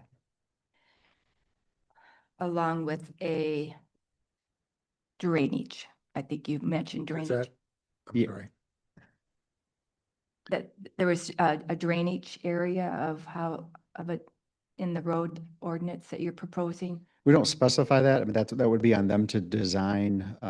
Maybe the road would need to be pitched away from the property line to allow drainage if there's steep slopes there. I was reading somewhere, I thought it was in this one, maybe it's not, that there was storm drainage along the edge of the road. They do have to provide means of drainage in some form or fashion. And it's on them to design how that would be handled, whether, if they really want to go all out, they can put curb and gutter in, direct it that way, crown the road, put a ditch on either side, slope it to one direction, slope it into their property to a ditch. There's all kinds of ways to do it. But it's not written in the ordinance. No, because you don't want to be responsible for defining how they design it. Because Just- each site is there. They just have to provide a means of drainage. Okay. So it's possible they would have an easement along the road for the drainage if they needed something larger. Potentially. 10 feet. Mhm. Mhm. Yep. Yep, and they have to provide the right of way / easement 66 feet wide, which Okay. It's quite large. it is quite large. And typically, so the setback thing kind of goes hand in hand in certain circumstances. Typically, you want to put your road in the middle of that right of way or easement, which gives you plenty of room from a property line. But in certain circumstances, that might need to be offset of that easement and not aligned in the center. That's quite common. There's so many different site-specific circumstances. That's why you grant such a big easement.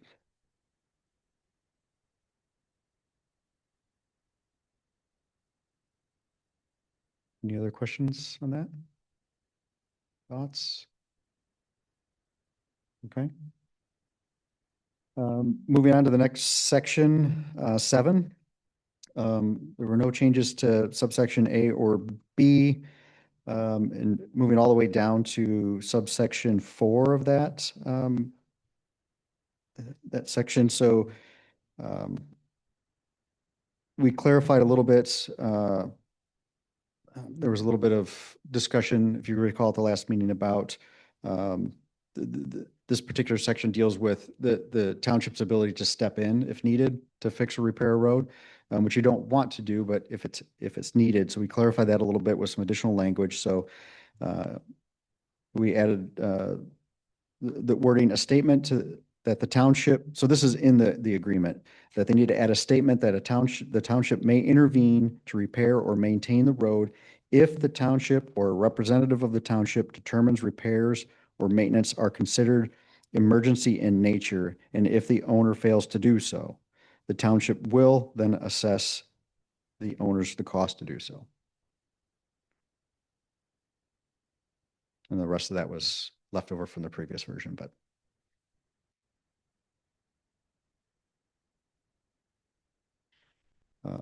Moving on to section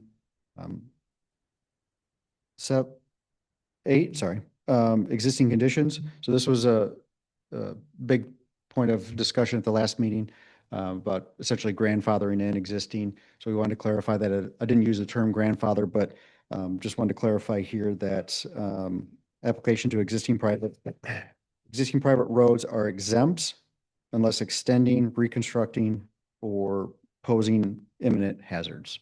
So just clarify that anything that is existing is exempt at this point unless you're proposing improvements.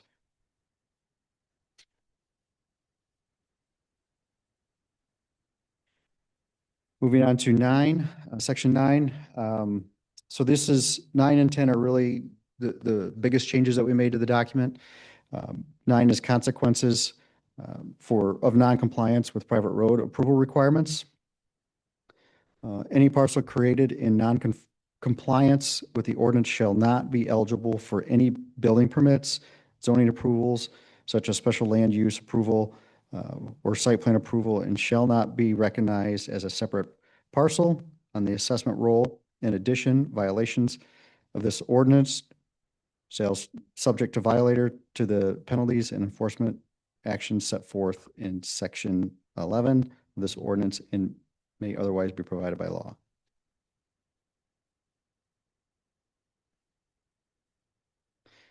And then moving on to your question about variances or exemptions, this is kind of the big part of the document that we added. Basically, exceptions for, if you're not able to comply with any portion of this code, essentially a variance, allowing you flexibility or the board to grant flexibility for deviations, essentially. And then the applicant requesting the exemption would have to meet, the 5 items of subsection 1 and demonstrate that they can't meet the requirements. And then it goes directly to the township board? Yes. This is a general ordinance. Yeah. Mhm.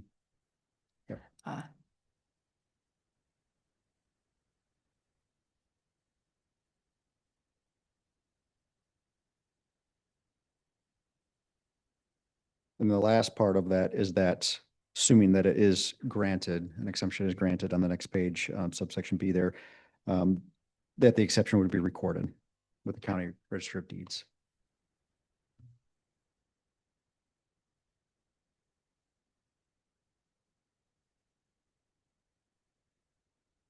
So that gives the board flexibility, since, you know, especially with existing drives that, you know, maybe can't quite meet the standards for whatever circumstances, they have the ability to plead their case.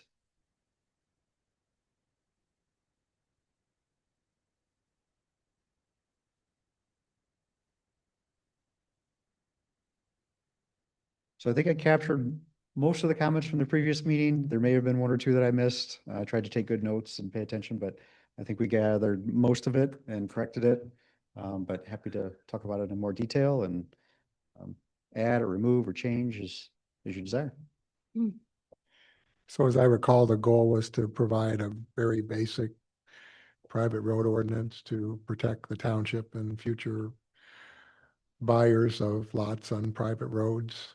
And, you know, there's, I'm sure, a ton of things that could be added to this, but, you know, I think this does the job for the most part. Yeah, I think it's a good framework, gives, you know, either applicants or the township, you know, some direction and framework to work within, but some flexibility to work around the unique sites in the area. And the maintenance agreement signed by the property owners on the private road, any disagreements would be between them. It would not involve the township at all. Correct. Okay. Then we have the mechanism in there for a guarantee for the completion of the road. Yes, so that is, and that was in the previous version. That is under, so section 4, subsection G, requiring a performance bond. So somebody could not sell lots off on a private road until there was a performance bond Right. for the completion of the road. And that just, again, is another level of insurance for the township. You know, if someone was to bail, the project gives you some recourse to finish the road and hold them accountable.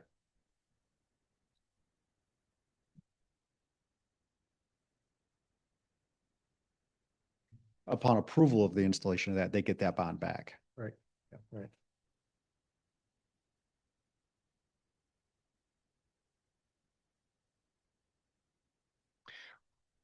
Any other questions? Of course, we haven't had legal review of this yet in terms of the severability, the repeal, all that sort of legal dimensions to that, but that would occur. I would think, if I remember right, we were trying to offer a private road ordinance to the town board for their consideration. Question is this it? Or do you want to read it some more, or do you want to, is there nagging questions in your mind about this? This would completely override the original road ordinance, the general ordinance in the townships. There isn't one, right? They I understand repealed it was it. repealed. Repealed. Yeah. Mhm. I'm sorry, I've been doing a lot of reading today, so I don't know where I read it. My understanding is there was one, but currently Yeah, there there is no was- protection Yeah, for one. yeah, okay. So the next step would be for a legal review, or would the next step be for us to vote on sending this to the township board? I don't know if the township board would want legal review at this point, or whether they want to look at it before that happens. Mhm. We haven't really got to that point. I wasn't sure we'd be done tonight to be able to bring that up. I mean, do Do you need to vote on that, or? you feel like we're there, or do you want to, you need to consider this more, or any? I feel comfortable sending it to the Yeah. board. I do too. Yeah, I do. That too. looks good. I agree. It's One- smart to do it without legal right now, in case they have major changes. Yeah, Yeah, they're not likely to be changes with regard to the engineering or the, you know, but there could be other issues of bonding or compliance or, just the legal things are not, just because it's legal doesn't make it right from an engineering standpoint No. or a planning standpoint. Yeah. That's sometimes a problem where people think it went through a legal review, so it makes it perfect, but can be perfectly legally wrong as far as planning and engineering is concerned. Well, no, I'm looking to you for direction. Do we need well, to? do we need to- if the planning commission is satisfied, then we could send it to the town board and ask them for, say, here's our thoughts on this. Does this make sense? Maybe have Travis come to the board meeting and You have to. explain it further. Yeah, I'm good with this. I just had one question about the distance of driveways from intersections. And I recall this from I was reading arterial intersections, arterial roads. So in our township, that would be Angel, M72, Elk Lake, Williamsburg Road, primarily. I think that would be it. Okay.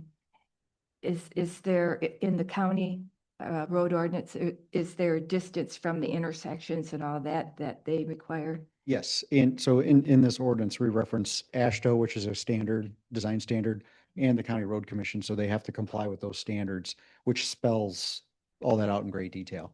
Okay. So we don't want to put all of those items in here. It would just be pages and pages long. So we're saying you have to reference back to these two standards that you have to meet, which covers things like site triangles, site distance, separation from intersections, Okay, thank you. alignment, those sorts of things. Right, thank you. Yep.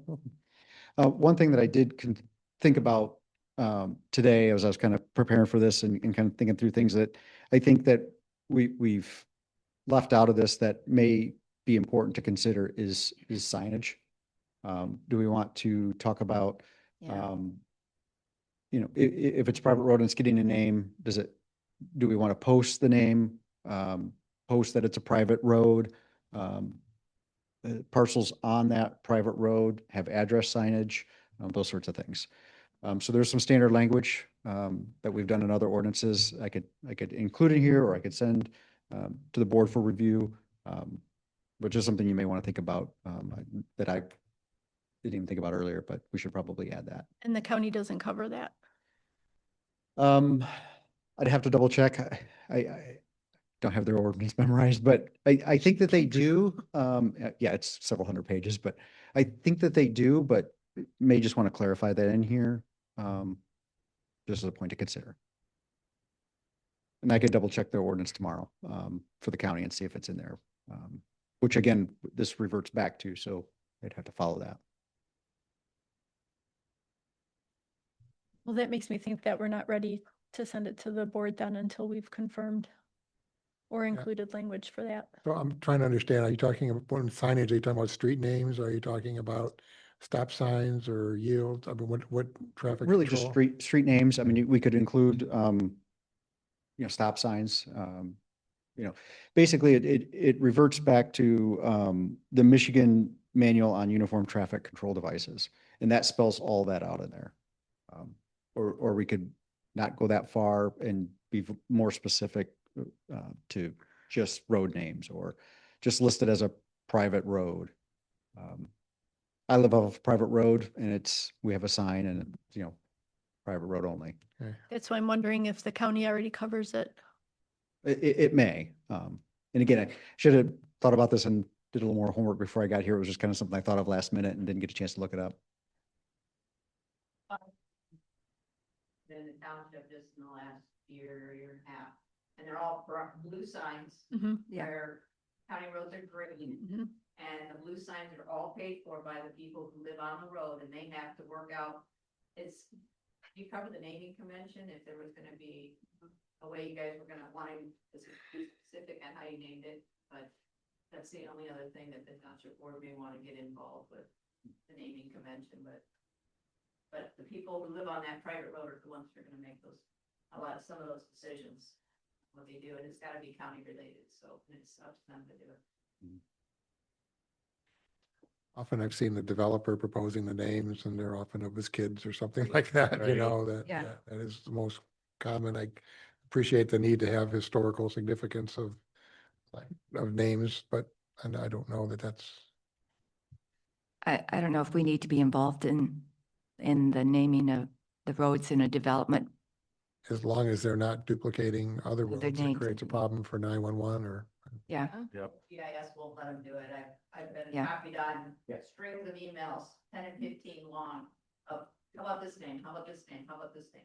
So, yeah, they have to work with the county. I think if the counties already have that stuff specified, maybe we don't need that No, in we here. don't need- I want to muddy the waters more than we have to, Right. but Right. yeah. Yeah. And I can look at that and I can email you Okay. if the counties. There's probably a Exactly. dozen more issues we could get into to layer on top of this, and and every time you do, then there's another area of potential conflict or problems with not getting it adopted. But anyway, that's, Okay, so then we'll wait to hear from you. Mhm. Yep, I'll look that up tomorrow morning when I get back in the Okay. office and I'll send out an email. But I've got to believe that the road commission does cover that. I mean, they do have a whole private road section of them, of their own, so. Would you be able to look at it, after your presentation and just tell us right away instead of waiting till tomorrow? I could try to look at my phone. It's multiple pages. Well, Like I said, it's pages. a couple hundred pages of a document. I have my iPad. I'll do my best. Okay. But aside from that, I hate to wait another month if we're just waiting for Yeah. that. yeah, that's what I'm thinking. Even tomorrow, if he gets back to someone in particular and it's like already covered, then do we need to discuss it further? We can just forward it to the board? Can we do that? Or do we have to agree? That's why I was asking if we need to vote on it or not. Why don't we could just send it on now and just say that's an issue that we didn't deal with, and if you can, We can add it board later. can, if the board wants us to look at that issue and or other ones, they can send it back. Like that proposal. And especially if you're going to present there, then you can bring the information that they need to know Yeah. to make that decision. So, Yeah. yeah, I think that's a great idea.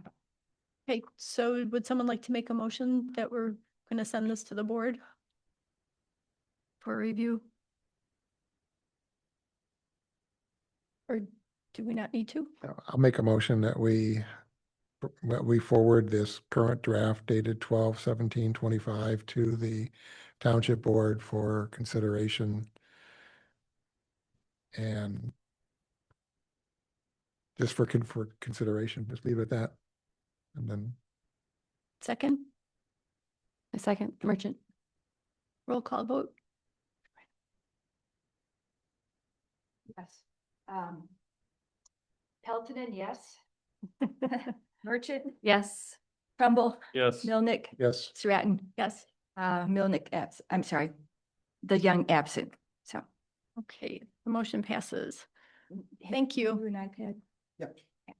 Thank you. Appreciate it. Okay, the resident outreach work group. So you have a number of documents that were passed out to you. The first one I'm going to go over is the update to the white paper on other township ordinances, short-term rental ordinances. And this was looking at townships that either don't allow short-term rentals or they are permitted in only very small districts, et cetera, to make sure that we're showing both townships that allow short-term rentals in greater numbers versus townships that are more restrictive. And so this is already in the notebook on the table for the public to see. But we added Garfield Township, Grant, Helena, Mayfield, Milton, Paradise Township, Peninsula Township, Torch Lake Township, and Union Township.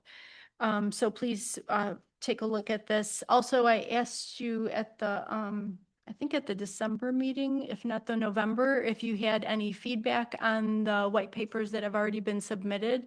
I know I've received some feedback from Denise. I didn't know if anybody else had any, but if you do, please send me an email and let me know.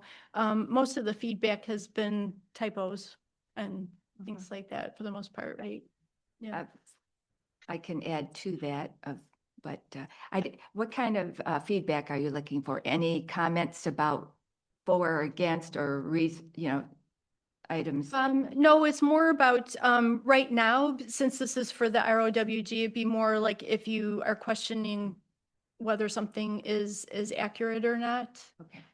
Or if you just feel that the description that we put in here is not clear. Okay. Yeah. So we're just doing, remember the ROWG just does research and collects data.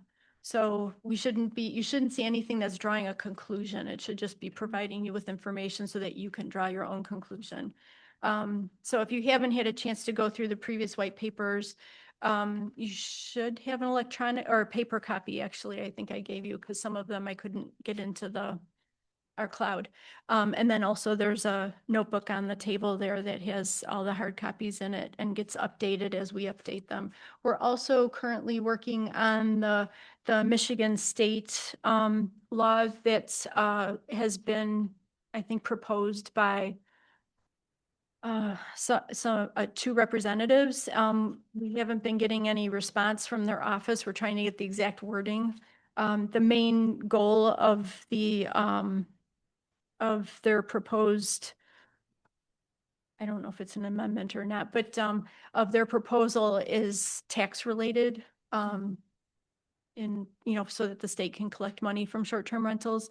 But we want to make sure that we've got that covered. Also, Grand Traverse, Michigan is also looking at updating to, I believe it's the 2021 version of the International Residential Code, which might affect the way that we want to define things and write the ordinance, but that hasn't been approved yet. So we'll let you know when that happens.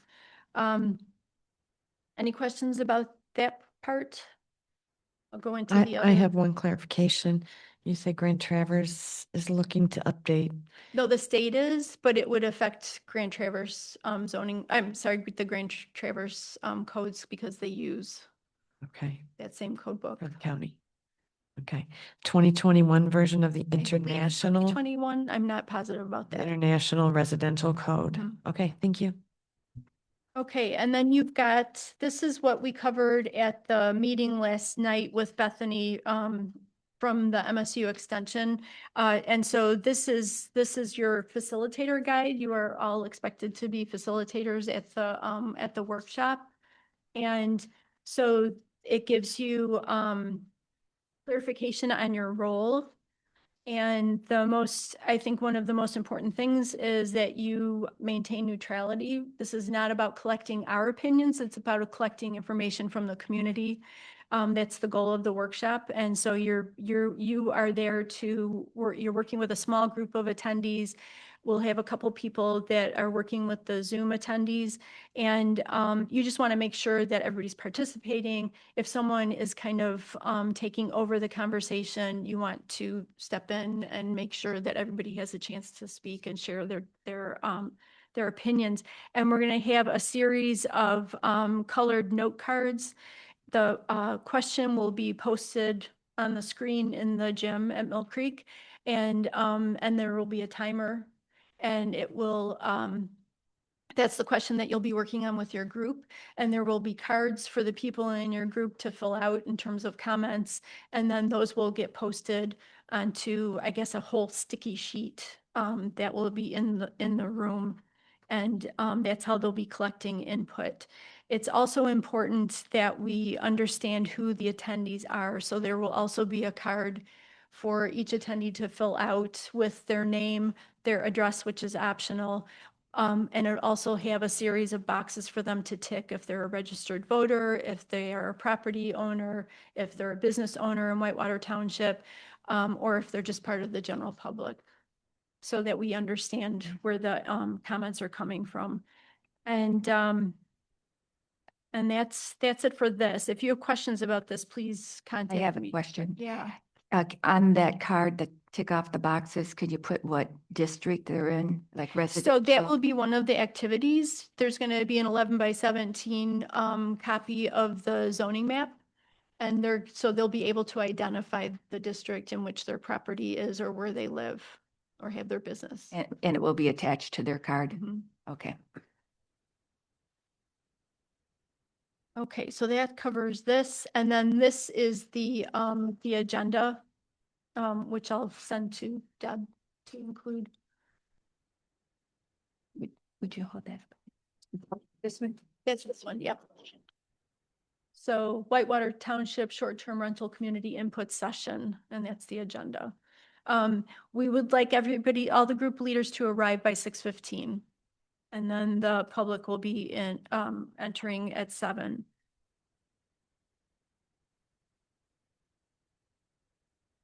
Any other Did questions? you need any other additional help setting up Um, to 6:15? Bethany and I and Mary Riley, who's also from the extension, will be there at 5:30 setting up. If it looks like we need more help before then, I'll reach out. But thank you. Please do. Will there be any sign-in table or anything like that you'll need to There make? won't be a sign-in table. They're going to be signing when they're going to sign in when they fill out that card. Okay, I don't want to create a bottleneck at the door. Yeah. So we'll do that in the small groups. okay. And it'll be in the form of that card where they're checking, what their role is in the community. So the MSU staff are essentially giving all the instructions to all the groups and then doing an initial presentation, did you say? Yeah, so actually, Keith or I will be doing an introduction and opening the meeting and kind of talking about how we got to where we are, why we're holding the workshop. And talking about, our permissive ordinance and why we're all there. And then, so that's the session purpose. And then Bethany and Mary is the land use expert for the extension. So they'll take it from there and get into the questions and the small group work. Great. And then our idea for the Zoom is we're not going to try to do breakouts. We're not going to get fancy with it. But each person on the Zoom in the chat, will answer the same questions and jot down their opinions and questions and things. And then we'll save the chat so that we can incorporate that information into. That'll be part of the findings of the, okay. So we're each leading a table and then is a member from the ROW, are they each? So They're how also- many tables are we hoping to have? Well, so there are, I will not be taking a table. Bethany and I will be walking the room and, stopping if somebody needs assistance of any kind. And then, I've got, my 5 ROWG members and then the 5 of you. So we've got 10. And, okay. And you anticipate how many people at a table? That's the Yeah, I high- have no idea. Between the weather Yeah, and people being out of town, I have no idea what kind of attendance we're looking at. It's hard to know. yeah. I think the master plan, it was,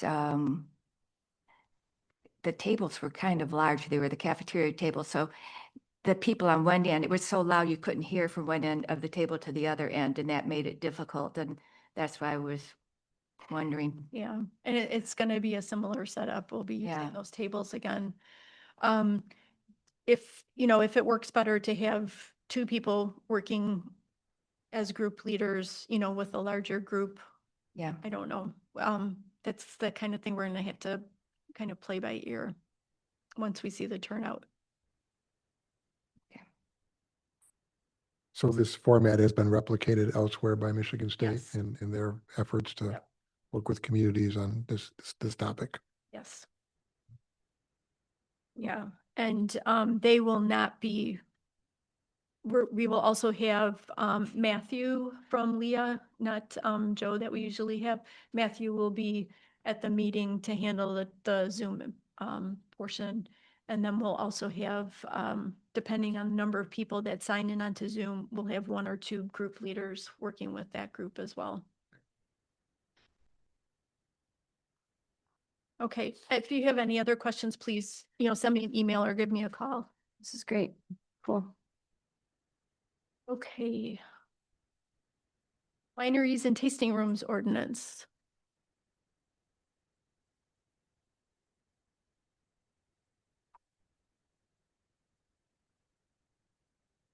Got some material on this if you want me to start, or I don't know, Sadie, do you want to? Nope, go ahead. You go ahead. So at the last meeting, you remember we talked about having some findings and conclusions that lead up to supporting our ordinance. This kind of goes back to the conversation we had about doing your homework in terms of connecting the policies of the planning and the ordinance. So I apologize for not getting this out in the packet, but I did put together a draft of what I thought were findings and conclusions. This is in no way intended to be a final version of this, but I did go back to the master plan and pick out what areas in the master plan support the steps that we're taking for agritourism as a general category, and more specifically, wineries and cideries. I did pick out a couple of sentences there at the bottom of number 7 that says that farms are fundamentally a business that do not exist solely to provide rural character for a community. I think that's an important point here, that we're trying to make sure that agricultural operations can be profitable, and they're essentially businesses, not just something nice to look at. And that agriculture was not a holding category for development, that we're defining agricultural areas as spaces that are there until something bigger comes along. That's not the intent. Probably the more complicated stuff is what's on the second page, that have picked out conversations that we've had at the meetings about outdoor events. The number of them, I guess, for one thing, we've been instructed to have these findings here to support the logic behind the regulations. And again, I did just finish this afternoon, so it's really something I'd hope that you would look at and comment on, and next meeting, we can have a more involved discussion about this. And maybe I misunderstood some comments that were made, but I think we generally have the notion that a winery and cidery is a rural venue. It is not a bar and a restaurant. It is something that has outdoor events potentially, but they're limited. They're not including festivals, carnivals, vehicle racing, things like that. We have concerns over noise, and we limit outdoor amplification of music. We have a noise ordinance that is in play, but that needs likely some work. So anyway, and then also, food at a winery or cidery is a natural thing because you don't want people consuming alcohol on empty stomachs. So, but we don't want that to transition into a commercial restaurant that might be something that could exist anywhere apart from a winery. So, and then also that retail sales make sense, but it's not a general retail store. It's not a 7-Eleven. It's not a They sell convenience wine. store. Yeah, I mean, so there's a line to draw between what's appropriate in an agricultural setting and what's belongs in a commercial setting. So, and again, like I said, I wish I had more time to Yeah. get some of this together, but this is a start. Yeah.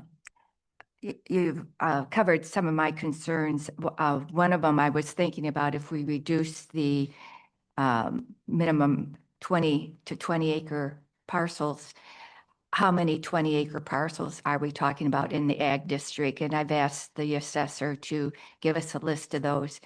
There was probably maybe 15 over 100 acres or more. So I would assume with 20, there may be 60.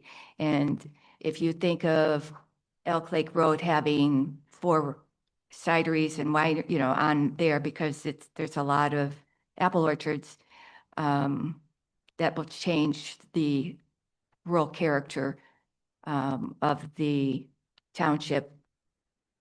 Because normally they put them on roads that have a lot of traffic anyway. You don't put them in neighborhoods and down a quiet street unless it's just off of an artery arterial road. So that's one of the overviews of the situation that I would like to see is the possible numbers.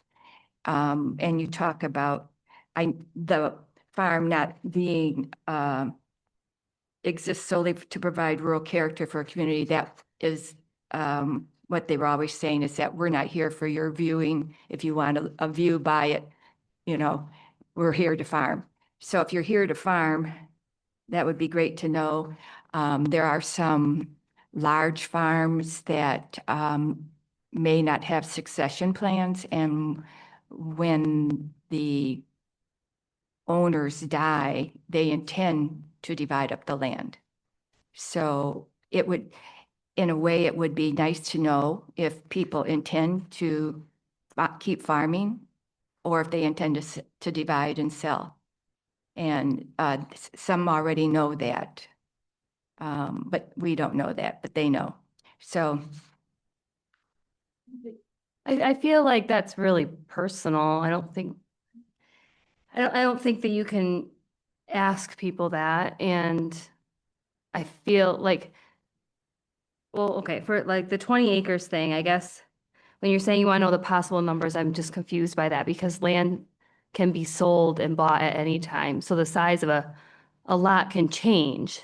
yeah, So like if you get the possible numbers now and 5 years from now, that can change. Somebody can come in and buy 50 acres or 20 acres, or somebody can divide their 50 acres into 3/10s. Like, I don't know what we're gaining from that. the 20-acre minimum was what you had written in. Right. Yeah. But you said you wanted to know the possibilities.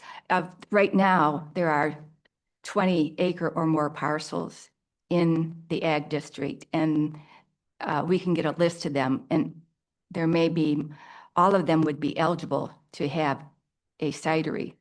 And I'm interested to see how many, where those parcels are, what roads they're on and things like that. But what I'm saying is that can change at any point in time. Yes, but I'd like to have a starting point, like right now.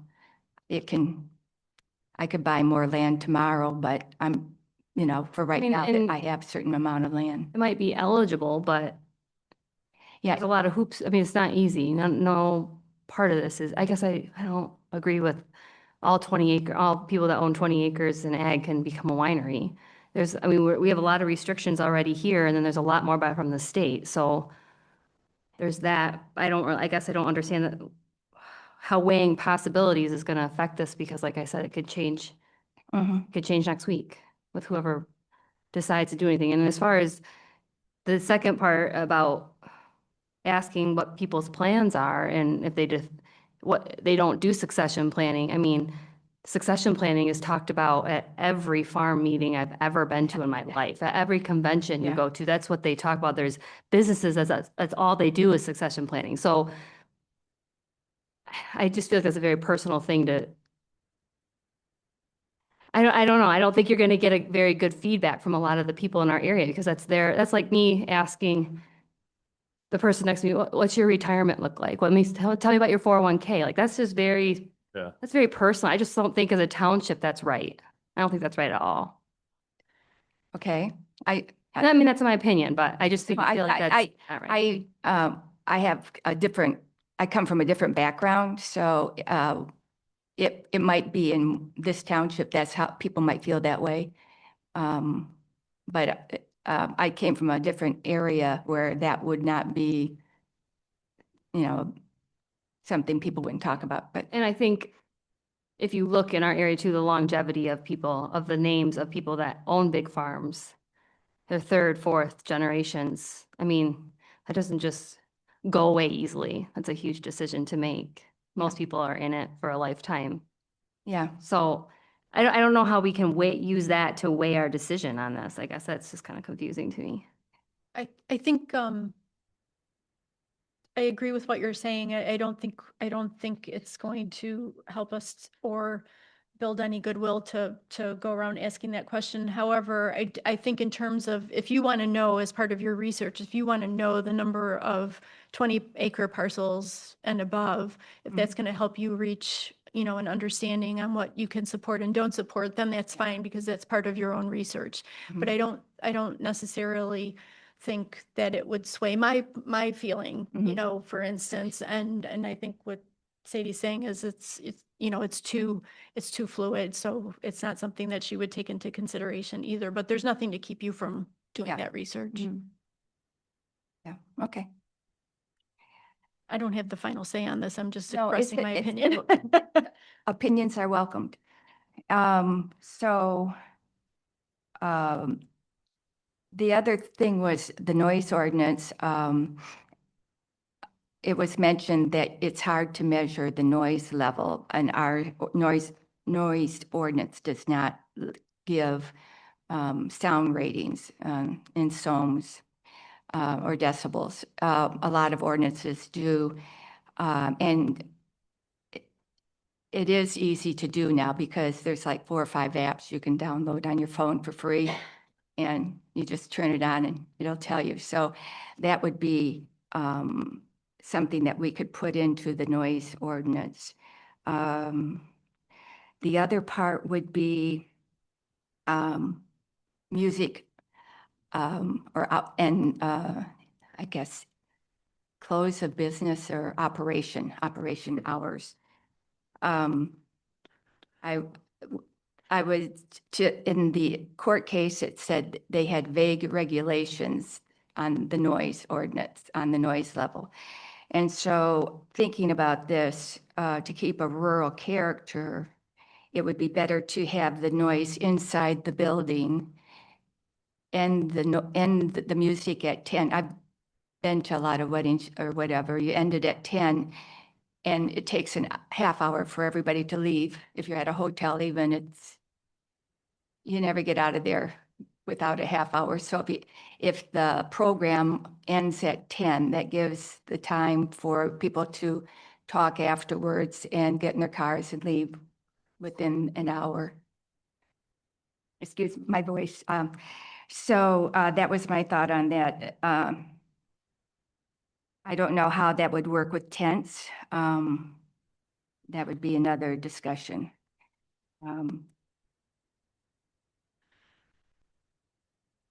So, and then, of course, the parking issue is the regulations I've looked at, they've either been 1 parking space per 4 people occupancy or 1 for 3.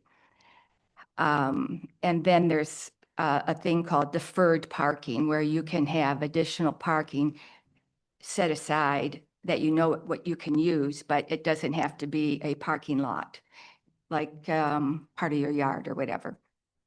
But you have to have that designated on your site plan. I thought that was a good idea. Sometimes people, if it's an event where it's like a wedding, it's like 1+ on the RSVP. So, you know, that'll be 2 people per car, and 100 people, that would be 50 cars, plus the caterers and whatever. So that would give you that overflow that you might need. There are different types of cideries. There's one cidery that is, you may be familiar with, but an attendant, I spoke with them and they end their hours at 8 p.m. And another one, Tandem Cidery, but they're in Leelanau County. They have limited seating indoor. They have outdoor seating only. And the first time I went there, they had 5 bar stools. And that was it. So it was very limited. And they pretty much are still that way. They don't have a lot of seating. They have outdoor seating. So the size of the building also will dictate the number of people. Public events are different. You can have a private event and you can have a private event with alcohol, and you're allowed so many a year through the Liquor Commission. So that doesn't mean if you just are allowed private events, that you're not allowed any large events. So that's something to think about as well. That's all that I've done for research. I do think the basic problem is that rural roads in agricultural townships are not designed for on-street parking. No, You know, and so if they spill over into the road, then you've got a problem and a safety issue. And it's, when you have outdoor events, there's no building to constrain the number of people that are in there. Like this building has occupancy of 60. So at 2 people per car, that's 30 cars. You know, you should have 30 cars space out there. If you have an outdoor event and you don't know how many people are coming, you don't know how many parking spaces you need. that's where the deferred parking comes in. Yeah, the overflow, I've heard it called too. Or some kind of limit on the number of people that can Right. attend Mhm. an event subject to special use conditions. Yeah. So that the owner knows that they should avoid having crowds greater than 100 people or whatever the number is. Yeah. And then I did setbacks in Elk Rapids Township. It's 100 feet off the road. What's up? What is 100 feet off the road? From The the building. road to the building. However, town line is 700 feet. When you see most wineries I've been to, I haven't been to any that they've been less than a couple 100 feet off the road. I looked on a map for Old Mission Peninsula. What they didn't have was the setbacks from the back of the property, and I noticed that there was a really nice large winery and trees and then a house on the backside. And so the house put their large building way back off the road, and the winery did the same thing. And then they were, you know, not very far apart on their backyards. And that probably contributed to some of the noise issue. So setbacks between the commercial aspect and the residential area, maybe, or I think they should be increased just to give that separation of noise.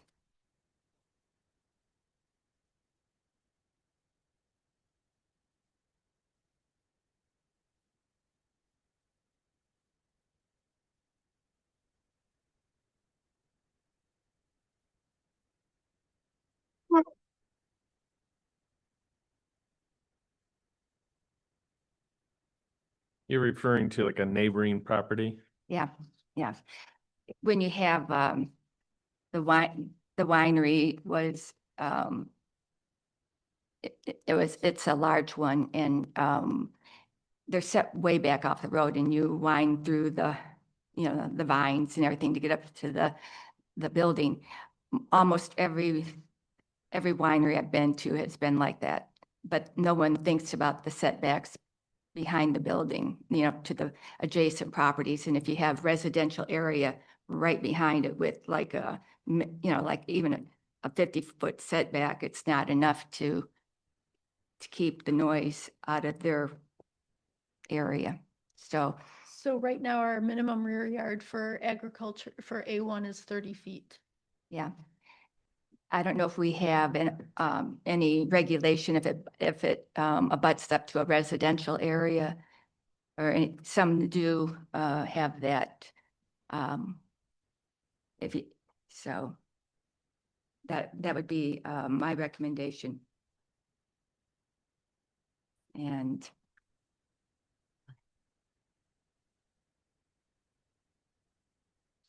So you're saying greater spacing between the buildings and the lot lines would yeah, the parcel lot line help. would help That's- on all sides. And if there's a 20-acre parcel, if it's that long and narrow, you could do even up to 300 back and sides and front, and that would put it kind of right in the middle. We could even draw a hypothetical 20-acre parcel and show what setbacks look like in a typical building. Yeah. You know, that would not be hard to do. We did that before with some of the lot sizes, the residential districts, so that would be pretty easy to do. Yeah. Sketch. You could probably do better than Looking I at could. Okay, We talked, so we can look at the increasing the setbacks, but we also have in here about existing buildings mhm. and grandfathering things in as well per site plan review, which would just be if it was approved during the review, but so how far, how many feet are you comfortable with then? Are you thinking for each side? Well, it's the location of the site, but if you're surrounded by, Well, it can't be per location though, because that would be per individual case. It's got to be a standard. Because right now we followed Yeah. this standard. Could we put in wording, like a minimum distance to any residential building? You could have larger setbacks for wineries. Mhm. Yeah. And from the road itself, because the roads aren't that wide that you can't be across the street and hear things. We're talking about new construction, though. That would typically, if there was an existing structure, then they could still potentially do a winery on it. I'm sorry. I guess I'm in my mind, I'm thinking a hypothetical 20-acre parcel and putting a winery in it with the size that I think there was a building size in there, if I'm not mistaken. Throw that on there and see what this looks like as far as a hypothetical site. If a new winery was being built. Right, because then you gotta have room for your fruit trees too. And Yeah. if you have a building in the middle. And fruit tree, I mean, it has to work that way too. If you have only 20 acres. You put a building in the middle. It really breaks that. I mean, it might not be the most economical way to have your Yeah. orchard laid out. I don't know. Right? That's really Somebody restrictive. might figure out how to do it. Yeah, oh yeah, Yeah. for sure, To look at the worst case. for sure.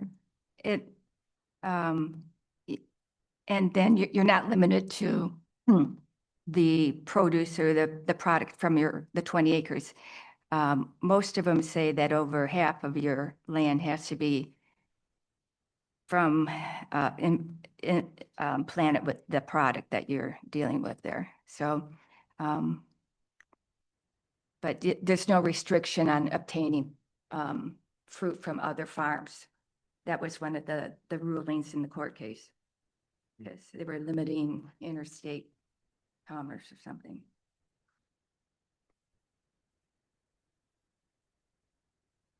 Well, for the record, the wineries themselves wrote some of those requirements in when they were trying to exclude competition from other places and trying to create the old mission, whatever the term is. There's a term for winery that wines that come from with grapes from a certain area.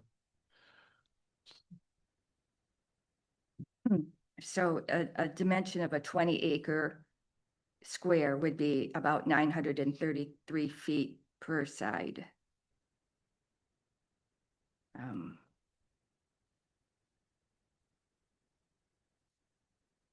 900 feet by 900 feet. 933, if it's a square, which isn't, the average parcel is not a square. So what I would say is if we were making a sketch, we'd do a worst case and it would look at minimum lot width of 200 feet, which is what our current zoning ordinance is for A1.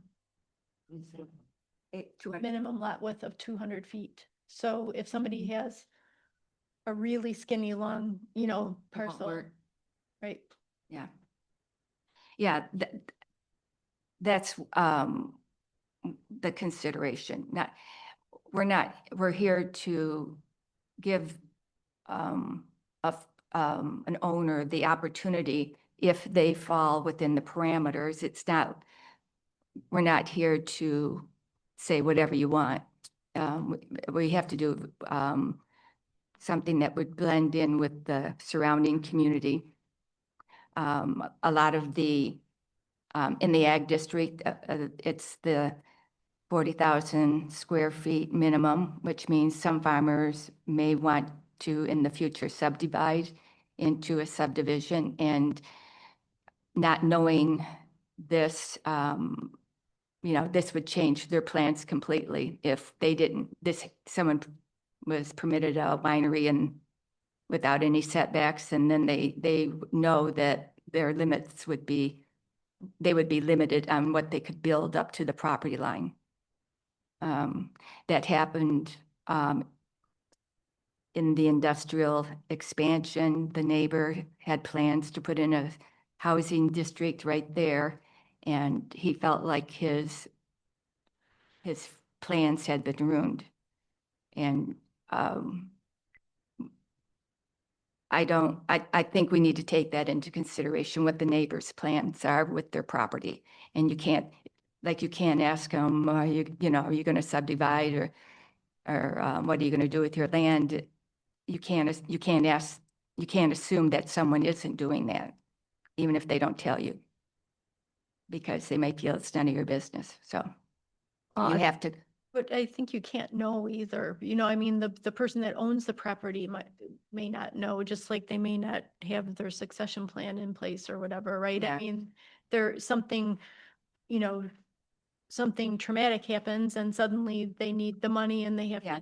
to subdivide, but we can't know that ahead of time, so.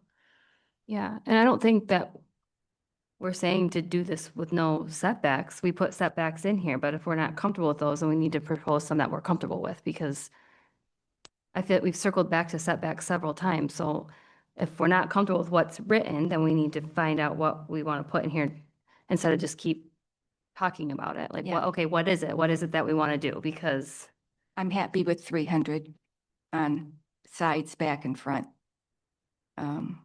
What's in there right now? I don't remember. 30. No, not currently. I meant it. Current. Oh, I thought you were saying that there were setbacks in the it ordinance. follows what's here in the Oh, yeah, in that's this just like table. 30 feet. Yeah. But I mean, in the winery ordinance, didn't we have some setbacks in there? That's what it is. It says that all in, Just gotta meet the A1. yep, it's under permitted uses. You guys don't have it in front of you, maybe. Building shall conform to the standards outlined in Article 4.12, Table 4.1, primary dimension requirements. To encourage the use of existing buildings, the existing setbacks of a building may be accepted under a grandfather clause subject to site plan review / approval. So that's what we went with, which we is can 30 add feet. another line in this table, but for what we're comfortable with. Because yeah, it's 30 feet, It's 15 feet on the side yards. 15 on the side. That doesn't block any noise. No.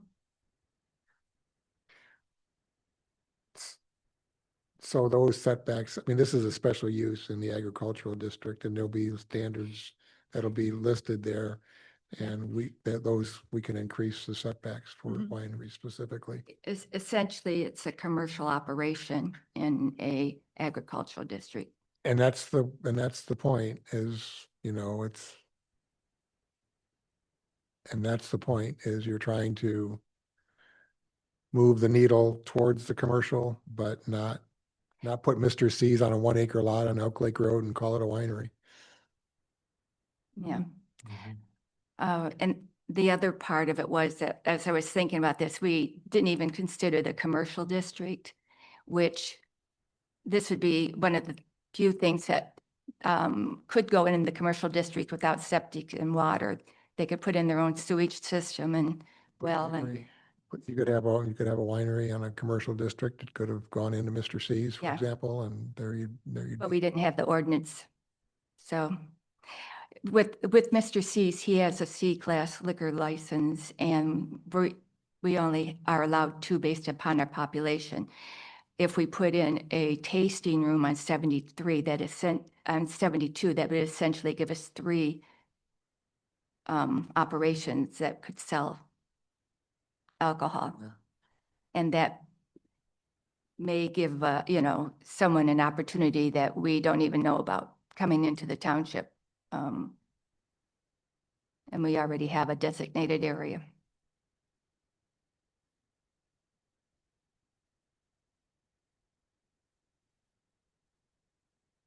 Any further discussion?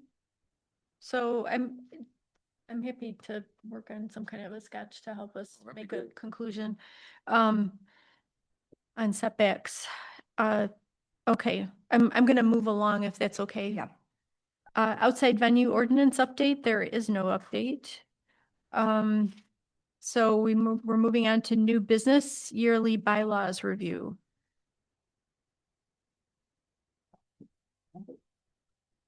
Did you find something? Yeah. Did you wanna? Yeah. He did Oh, find. no, go ahead. So the road commission's development standards are a little bit vague and not real detailed, but they do reference the same signage code. But basically what it says for private roads that connect to a county road, the county, when the developer goes to pull a permit, the county would supply like a stop sign and a road sign. That's it. So if you want to look at address signage, like the green, the white letter address signs, that's something you could add to the private road ordinance if you'd like. But the county's is pretty limited. Yeah. So I know the county building department has address requirements for residences. So I don't know if that would cover us or not. Even on a really long driveway, they require you to have an address at the street and on the building. Yeah. Even when there's only one house on that driveway. So that should cover it, I would think. Right. But Yeah, I don't know how you guys feel. Do you have a stop sign on your private road we do. coming out? Yeah. Yep. We do too, where we hit the county road. Yep. There's a stop sign. I would think that would be sufficient. I don't think we need to add anything to it. Mhm. Yep. Thank you. Thanks. Second that. Appreciate Hanging it. around. Do we want to circle back to that? Or did we decide to send it to the board? We decided to go ahead and send it Mhm. either way. This is, Okay. Okay, yearly bylaws review. So I have not participated in this. Are we just seeing, I know we made an amendment at the last meeting, right? we did. I think it's just an opportunity to look at this. I mean, I think we had an issue that we wanted to address and we did. I think there's just some formatting issues here is all, but this word, Like D1 yeah. and B1, yeah. And A1 and all that ones, but I'm not aware of any need for bylaw changes. Okay. The only thing I'm wondering, and I don't know if we want to make a change, but based on the clerk's concerns about the Open Meeting Act, if we need to if we need to add something in here about that for subcommittees and ad hoc subcommittees.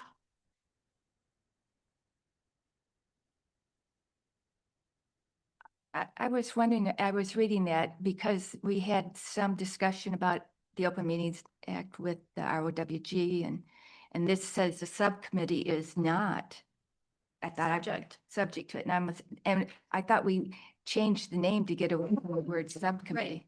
Right, and in the Michigan Open Meetings Act handbook, because I just forwarded this to the clerk today, it says that subcommittees are not subject to it, but we went ahead as a precautionary measure and changed the name from subcommittee to work group because a subcommittee could potentially still make decisions and the work group is not a decision-making entity. But there's some confusion about whether subcommittees need to conform to the Open Meeting Acts. I mean, this says specifically in 3B that they're not meetings.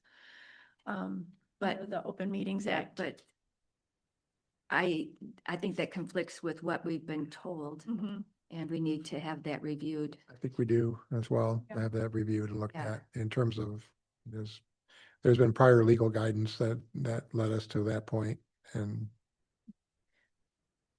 The current, that again. right, and it sounds like the new attorney is more cautious about making sure that we're following the Open Meeting Act rules, maybe? Well, I should. I'm not sure, we're yeah, I'm cautious. not sure that's the right characterization of it, Yeah, but yeah, I know we're gonna have more conversation about it going forward, and that's why the planning commission it's a planning commission meeting for the workshop. And so we deal with that. So stay tuned. okay, so we're thinking that B needs to be removed, right? 3B. I don't know if it's removed or edited potentially, so can we come back to that? Yep.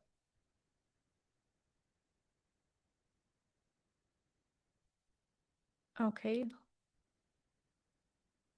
There were questions of the subcommittee being whether that's enough members of the planning commission to vote on anything. it's, and well, and the wording in here is confusing because they talk about meetings, they talk about a quorum of this, of being at least half the total membership of of the subcommittee, which makes it sound like they're voting on things. Right. Motions are adopted by a majority vote of the members present, so they're definitely talking about voting. Which my understanding is if you're making decisions like that and holding votes, then you are subject to the Open Meetings Act. But I am definitely not a expert on this. So, okay, so it sounds like we might need to do some editing I think so. Yeah. item 3. Okay. Was there anything else?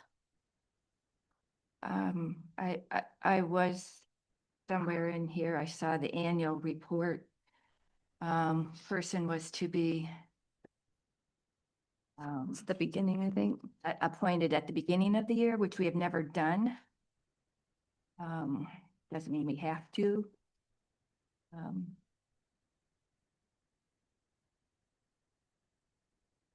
Duties of PC should be somewhere in there. What page are you on, Denise?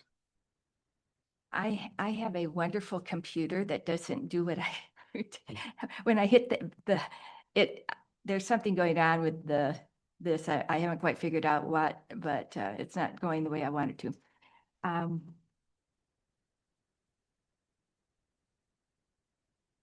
It would be under duties of the PC. Let me do. 63 is Oh, 69. D, Oh, yeah. item D. Yeah, page 31 of, 69. The report is required by the planning and enable it, where is that? Oh, that's the minutes. Sorry. I'm going on my control find thing. Section 4, item D.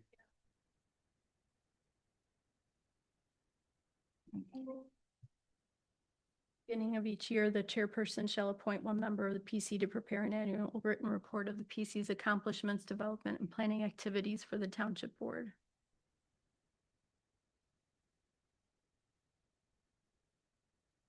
Okay, Which, I'm sorry, which page is that on my computer? it's page 63 and it's 63? section 4, item D. Okay.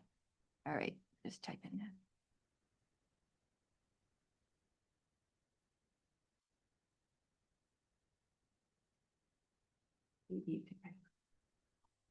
Yes, that's the one I was thinking. So Keith said that he was going to write the annual report for us, but I haven't received it. yeah, I haven't. So I'm assuming it'll be at the February meeting. Yeah, okay. And Though he but- appointed himself. well, we didn't appoint, yeah. And that sounds like a good plan for next year as well. But yeah, I've noticed it would be easier if someone was kind of jotting down notes during the year than waiting to the end and going back through all the data points. And I was doing the first 6 months yesterday. And I told, I was giving that to Keith to write his report. So That's great. I'm sure he appreciates that. I hope so. I don't know. Yeah. But anyway, So, so how do we go about this? Is this something that, In terms of, section, the subcommittee operation, item 3, J3 subcommittees? I think we need to come back to this after we have more information. Okay.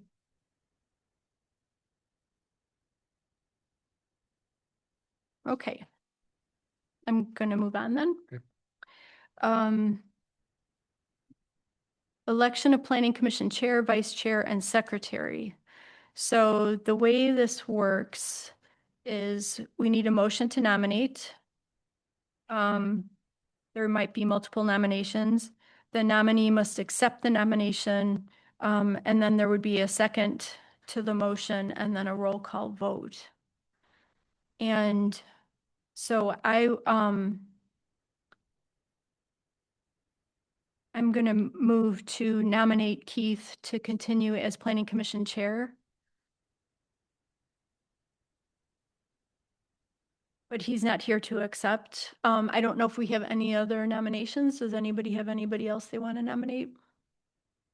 and any interest or no?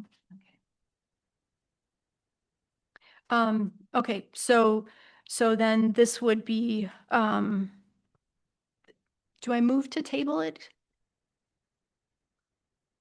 Okay, right. So I'm going to make a motion to table the vote for the chairperson, based on my nomination of, Keith DeYoung. And Pelton had seconded but Let's do. Okay, so we're not doing a second yet to Okay. this because we can't go forward. oh, we can't. Okay. Okay, so we don't have to vote to table? I don't believe that you do. Some people do, but others just announce we're going to table this. Okay. We're going to table the nomination, the vote on the chairperson. Okay, so vice chair. Does anybody want to make a motion to nominate? Any interest? Or no? Okay. I nominate Marie Stratton I for second that. vice chair. Don't accept yet. I don't second yet. I have to accept the nomination. And I do. I So, second it. and we need a roll call vote on me continuing as vice chair. Okay. All right. Milnick, Yes. Trumbull, Yes. Merchant. Yes. Peltonen, yes. And Keith DeYoung, not absent, and Yes. Okay. Okay, so that motion passes. Secretary. Anyone interested in being secretary? It's a great starting point. You just have to come 15 minutes early to set up. She's selling it. It's fun. It's fun. And make a motion to nominate Denise Pelton as secretary. I second. We can't second until Oh. she's accepted. I accept the Are there any other? nomination. Okay. I accept the nomination with gratitude. Were there other noms? No, there weren't anybody else, but no, I enjoy doing it, so. That's great. Thank you. Okay, Sadie, did you want a second? I second Merchant. Roll call vote? Stratton, Yes. Milnick, Yes. Trumbull. Yes. Merchant, yes. Peltonen, yes. DeYoung, absent. The motion passes. Okay, so we need another person to fill Carl's role as planning commissioner to represent the PC on the zoning board of appeals for 2026. What's wrong? Did I say it wrong? No. I'm just Okay, Cringing at the thought of that. Getting another member, correct? So you would attend the zoning board meetings, which are held on what day? Third Thursday. The fourth Thursday of the month, when we have an appeal. So those, they don't always meet, unlike us. We've only met 3 times There you go. this last year. Come on, Scott. Come on, Scott. Maybe. Wanna flip a coin? Rock, paper, scissors.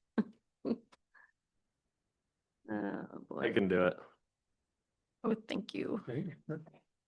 Okay. Yeah, now she tells you hours and hours of training, but okay.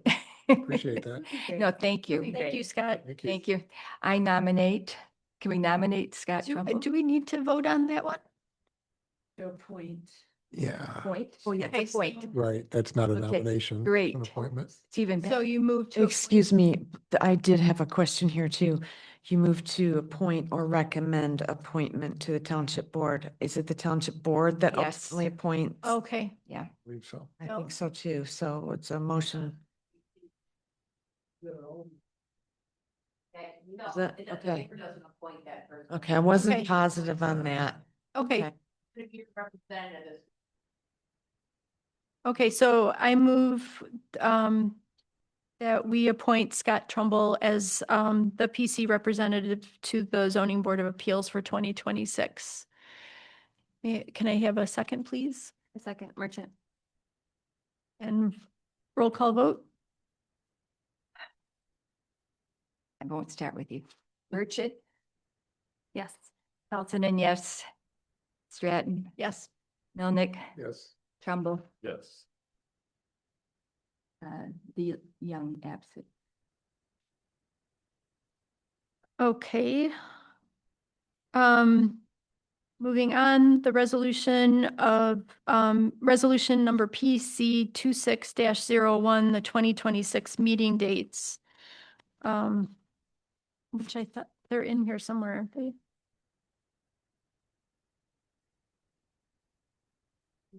I thought they were in the packet.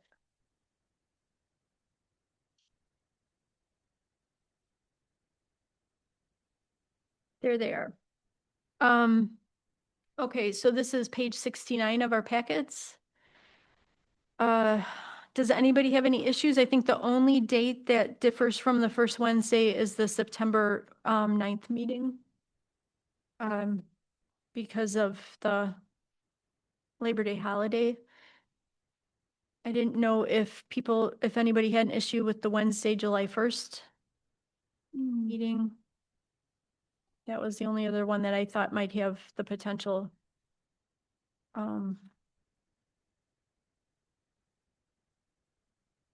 For conflict. What page is that on? It's the last page.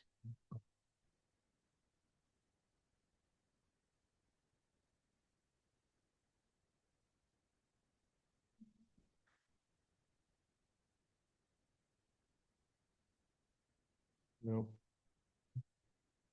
I think, I'm good with this.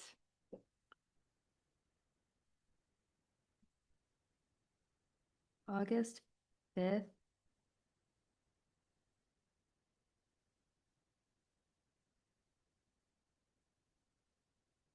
Is that when Harbor Day starts in Elk Rapids? Isn't that Wednesday Night Live? That will be like the first Wednesday Night Live will start.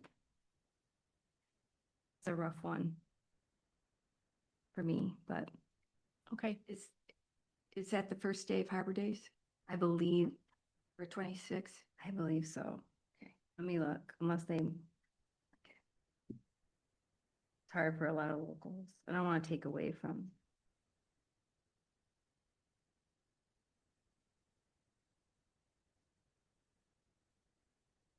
Because they moved it this year. Yeah, it's the 5th. So I can't come to that meeting. Does anybody else have an issue with that date? Which meeting? August 5th? It's the open night I- Harbor Days. If you moved it, it would accommodate my schedule.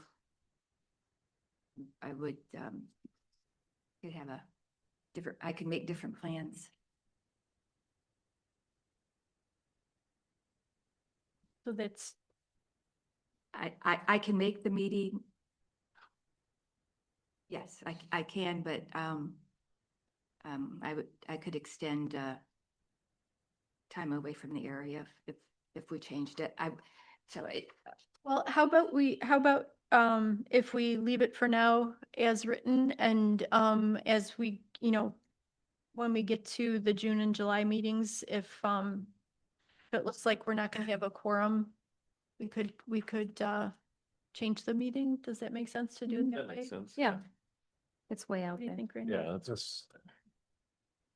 All right, so, can I have a motion to adopt resolution PC 26-01, 2026 meeting dates? Before you do that, Reen, could I just ask on the September date, just out of curiosity, it's moved from September 2 to September 9? And it says that's because of the holiday. I have Labor Day as September 7 in my calendar. Am I wrong? Anybody else? On 7th is Labor Day.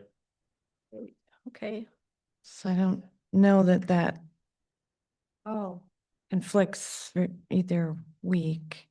I just happened to notice that and wanted to mention it to you. Okay, is the second better? No, no, no, And the 9th is better. no, The 9th is better. yeah. Okay, so we'll leave it as it's shown, as it's written. Anything else?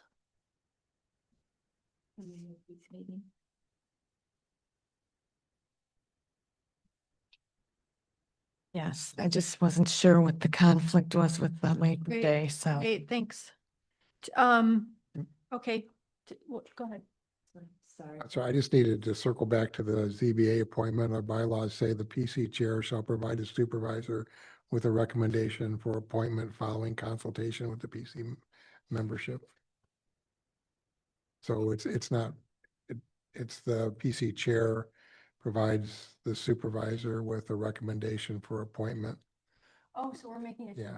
Yeah. So So I, do we need to? Oh, so it, yeah. So Linda. I texted her. I texted, we got a meeting next week. Right. I did text her. So did we even need to vote on it? well, I can't remember exactly what the motion was. Could you read that? The back? motion was to appoint Scott Trumbull to the Whitewater ZBA for 2026. So we should. What you're saying is a motion to recommend To the to the township supervisor, supervisor, right. the So appointment. some of the comments we heard were wrong, so we need to be sure that we do this according to our bylaws. Okay, so we need a Mhm. motion. Mhm. I move that we, recommend Scott Trumbull to the township supervisor for appointment as our representative to the zoning board of I'll second that. For 2026. 2026. Thank you. Might want to talk into your mic, Okay. but I heard it. Should I do it again? No. Okay. Okay. Roll call. Second? I still need a second, I think. Seconded. Oh, Randy Milnick, seconds. yeah. Okay. Roll call vote? Merchant, Yes. Peltonen, yes. DeYoung absent. Stratton, Yes. Milnick. Yeah. Well, Yes. So, okay, you'll update them. sometimes I forget names, Yeah. but where did I start? Oh, Okay, thanks, Randy. All right, I'm going to move that we adopt resolution PC 26-01, 2026 meeting dates. Second, Second. thanks, Scott. Well, Roll call vote? Ah, Yes. Peltonen, yes. DeYoung absent. Stratton, Yes. Milnick. Yes. Trumbull, yes. Merchant, yes. Okay. Could I just ask whoever prepared this, may want to modify the statement about the conflict with the holiday, just leave the schedule as it is presented? Just a suggestion. So there's an asterisk. Wait, no, I know I need to sign it, but Referencing- you want to just strike? Rewrite it. Well, we could just strike it and say the September meeting is different than the normal first Wednesday. Yeah, and I'd leave off say the- not reference a conflict with the holidays to avoid confusion. Okay, Just my thoughts. so a new motion? No, Okay. All right. I don't know who prepared it. I'm striking Added it. from the asterisk, September meeting is different than the normal first Wednesday. I'm striking due to the holiday. Okay, Just due to the. yeah. All right. Noise ordinance ideas of how to proceed will be an ongoing review.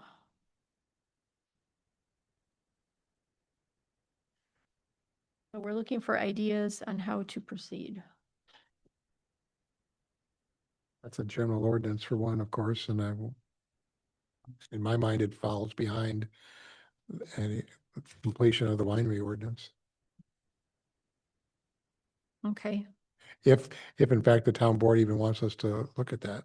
I mean, I don't, so do you want to, I can can you bring that up in your? bring that up and say that in our discussion about the winery ordinance, the issue of noise ordinance is relevant, and 'Cause it's- we all know it needs to be updated. I think there's been some conversation about that, but I'm not sure. It's also tied into whatever we end up doing with the short-term rental ordinance as well. Because they call it quiet time in Traverse City, their ordinance is 10 PM, which I was surprised, but I guess Traverse City, most of the businesses are open much later. I don't know how unless that's for the neighborhoods. But that's what their noise ordinance is, so. I would think that's pretty standard, 10. Mhm. Yeah. In a commercial area and I don't know about residential, if you're working with short-term rentals, it depends on the district, if it's R1, you're, Mhm. you know. Right. Those. But in terms of how to proceed, it sounds like Randy's going to ask the board how they would like us to proceed. Okay. Or if we should be proceeding now or not. Yeah, that's Yeah. something that, I mean, that's, as a general ordinance, it's not directly in our purview. But the private roads are, right? Yeah, well, there's a At history their here, obviously. request, with- yeah. Okay. Yes. Okay, all right, so we'll hear about that maybe at the next planning commission meeting. And then the capital improvements plan, he's asking again, ideas of how to proceed. I know that was something that Keith thought the ROWG might be looking into. Or we might need the ROWG to look into that, Yes. to do research.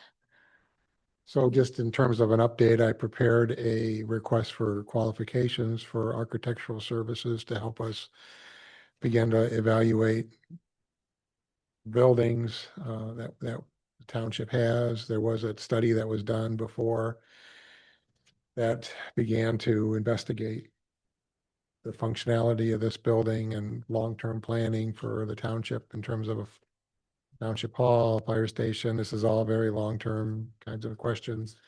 I think there were some hesitation on the board's behalf in terms of where the planning commission is with this. I mean, it's falling down the list of things that need to get done, but I did look at East Bay's notes, and they decided to hire someone to help them with that as well.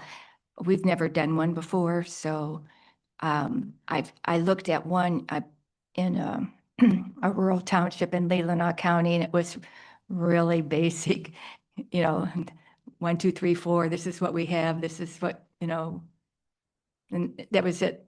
So it depends on how much information you want and how much planning, they Yeah. want to go into.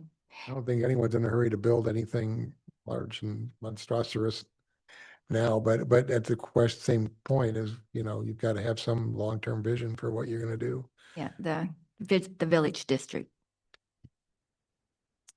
Sounds like you have some interest in this.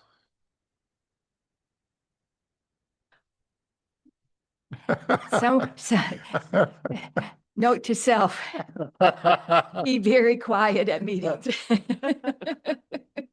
Yeah, I do have an interest, but I don't have the background. I mean, I was talking to someone today about strategic planning, and I said, would you help me? And they said, I could try, but I don't think they're holding out a lot of hope for my ability. I'll just put it nicely.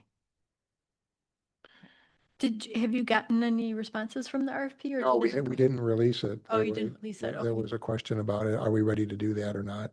And so we've only briefly touched on it at prior meetings. So Yeah, Start somewhere. yeah, I don't know what's the ROWG's got plenty of work to do with short-term rentals. I don't know.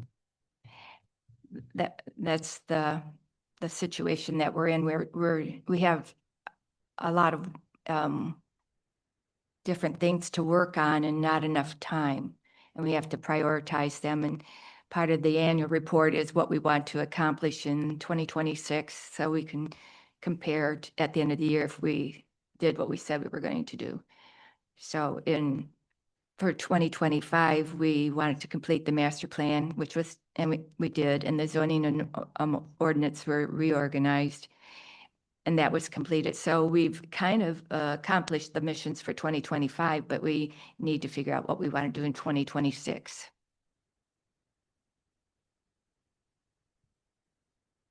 So was the capital improvements plan that you saw for a small township, did that seem like that was helpful to them as far as facilities and?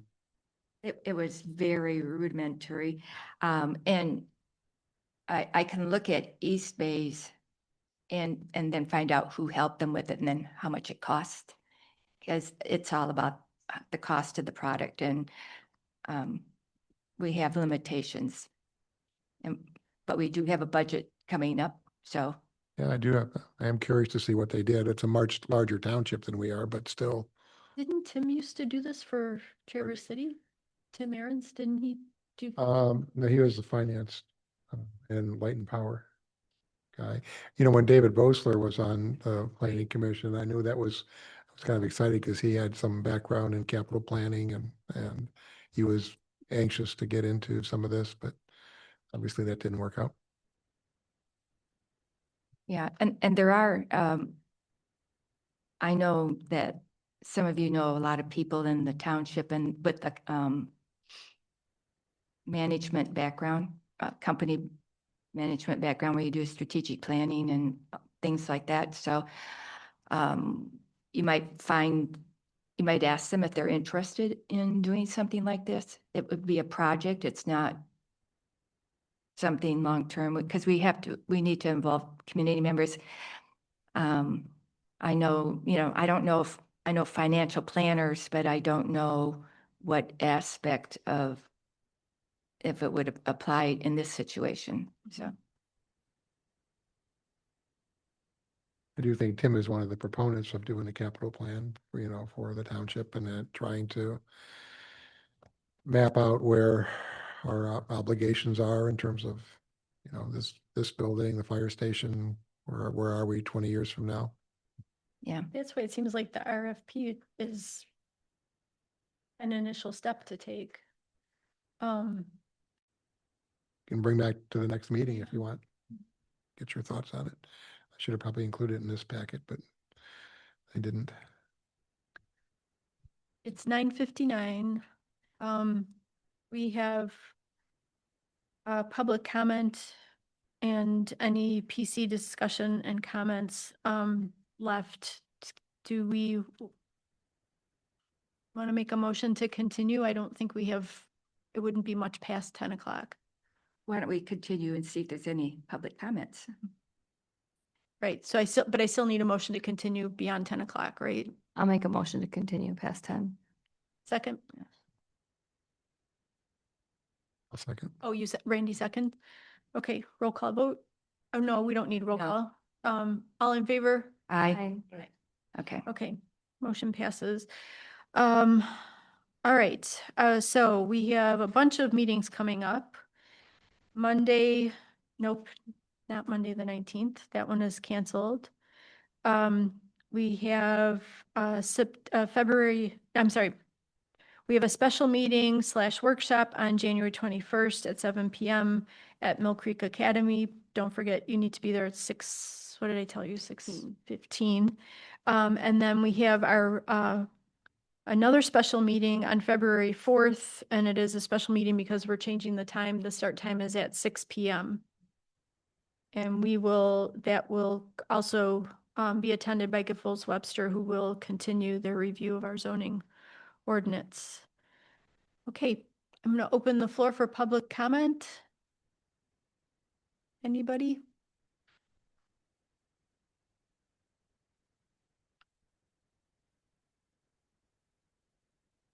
Kim Angus.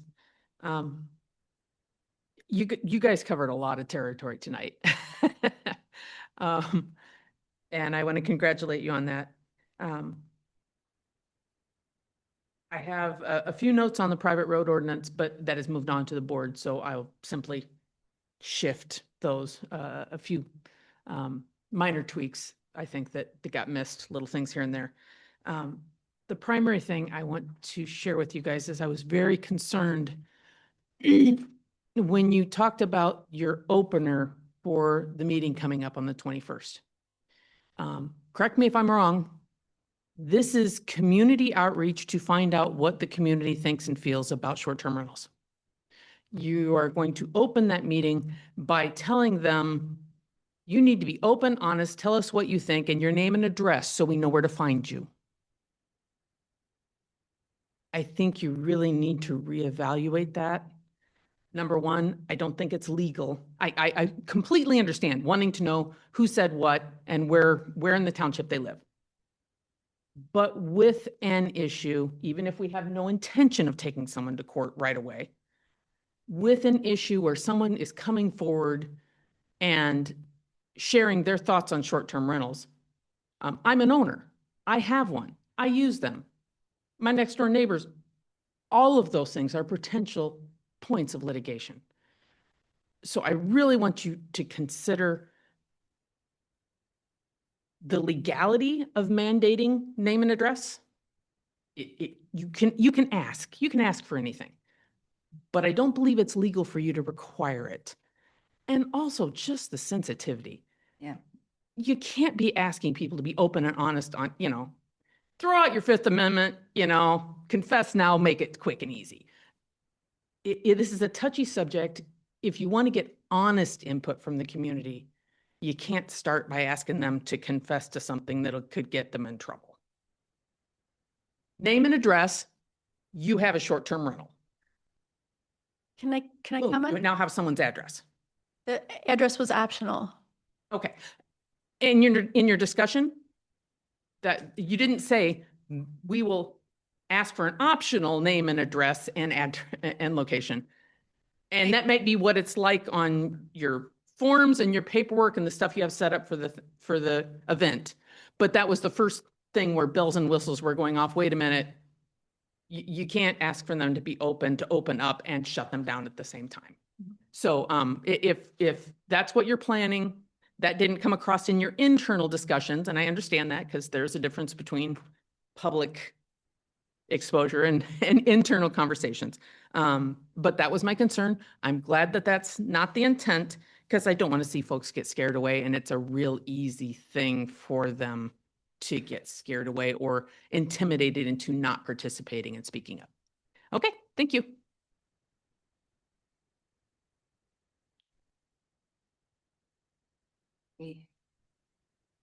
Jacobson. I would like to back up what Kim just said, and I'll back it up with, when we had our civil infractions ordinance, public hearing at the school, I know of quite a few people who came, and when they saw the sign-in list, they left, or they didn't sign in and they came in, but they wouldn't speak. So, that's a real thing. So she has a point there. I also would like to say, what she said. You covered a lot of ground and I thought you did really good tonight.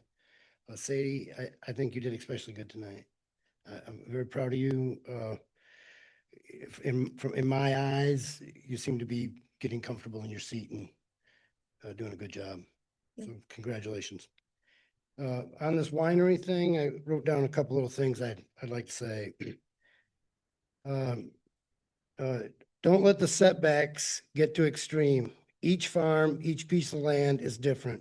You can't force a farmer to put the building on the best location for the fruit. The farmer needs to be able to use the land to his best interest. Don't over restrict them. 300 feet is too much of a setback. If there's a 10 PM limit on the hours of operation, that should go a long ways in quelling any noise problems you have.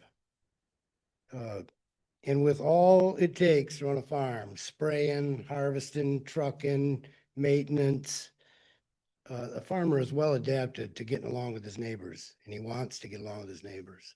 So I don't think that's in this particular situation, I don't think you're gonna have a farmer putting a place up against his neighbor in the back on purpose to piss him off. That's not what they're in business to do.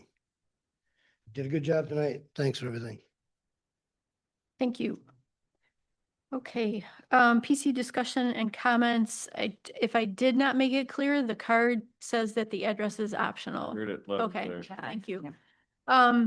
Anything else? Action items for PC members reviewed? I think one of the big action items is next week with the workshop / special meeting.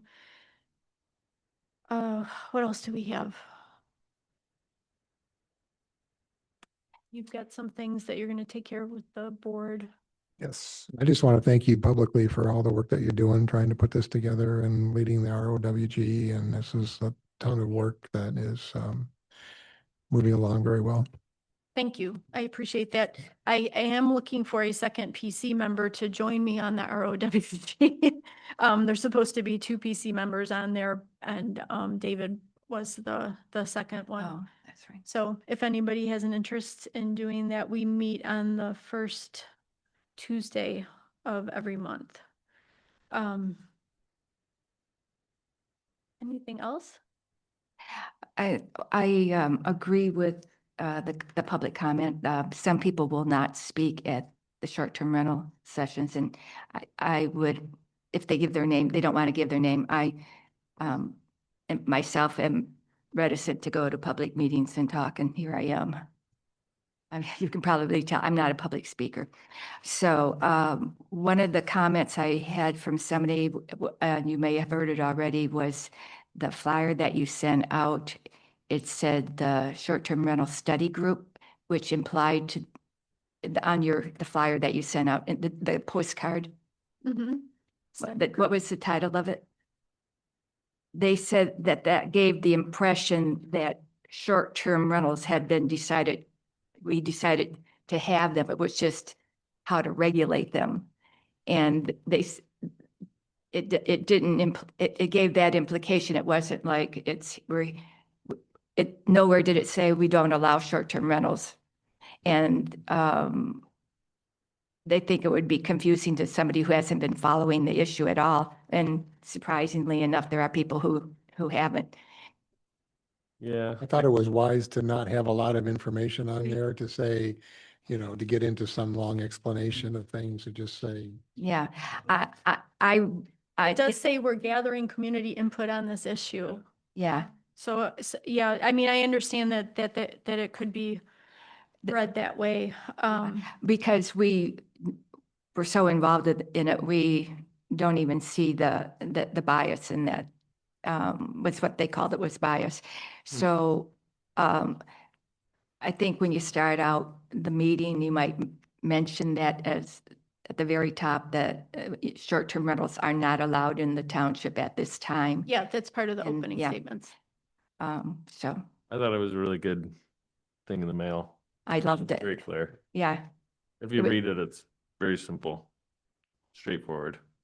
large enough that you don't throw it away. Yeah, Yes, yeah, it was Yeah. well done. And didn't very have, true. and didn't have red, white, and blue flag in the background, and Right. Yeah. it's an election year, so Yeah, well, hopefully the person that spoke to you is going to come to the workshop. Yeah. probably so. I don't know. I would think that they would if they could, but I didn't ask them that question. Yeah, so and I just want to talk about those cards again for a minute. So the issue that we're running into is, uh, if we have, people at the workshop, and and there's no way of knowing if this is going to happen or not, but if we have people at the workshop who are just part of the general public, they might be involved in short-term rentals in a support manner, cleaning people, handyman, things like that. That we want to make sure that the information that we're gathering is not being skewed by people who are not, residents, voters that are registered in Whitewater Township, property owners, business owners in Whitewater Township. And so that was the whole idea behind the card. And if somebody refuses to put their name down, and nowhere in the workshop are we asking people if they currently own or run an STR. But if we don't have a name and that information about whether they're part of the general public or not, then we don't know if the information we're getting is truly representative of Whitewater Township. That's the concern. I don't know, maybe we don't need to be concerned about it. I have no way of knowing, but that was what I was trying to kind of correct there.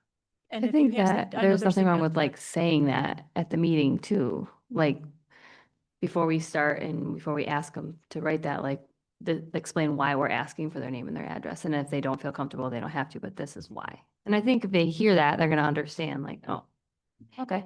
Well, there's various citizen participation techniques and they all have benefits and limitations. And that's just the way it is. That's why you do several of them. You do surveys and workshops and do other kind of techniques that can get public input. They all have limitations and benefits. So workshops, you don't know who shows up. You can't control the weather. You can't control, particulars of the venue. There's uncontrollables with that. Surveys are great, but it's one answer, one question. There's no dialogue, no learning, Do you think we don't need to be concerned about it then? No, I'm just saying that we need to, I recognize that there's just not one perfect way to find out what residents think. There's multiple ways and that's why you do multiple things. So when you speak with the two facilitators from MSUE, Mhm. ask them the most important data points on that card are what they are that you would need for short-term rentals. And if the name and the address aren't that as necessary, you can put optional. I don't know if you want to put that on the card or. Well, the card will definitely say that the address is optional. Okay. But the problem with not including a name is that we then can't sort through the comments that are made to try to make sure that things haven't been skewed by the general public versus, registered voters in Whitewater Township. Mhm. Like I said, I don't know how much of an issue it is. Maybe it's something that we don't need to be concerned about at all. But that was the idea behind it.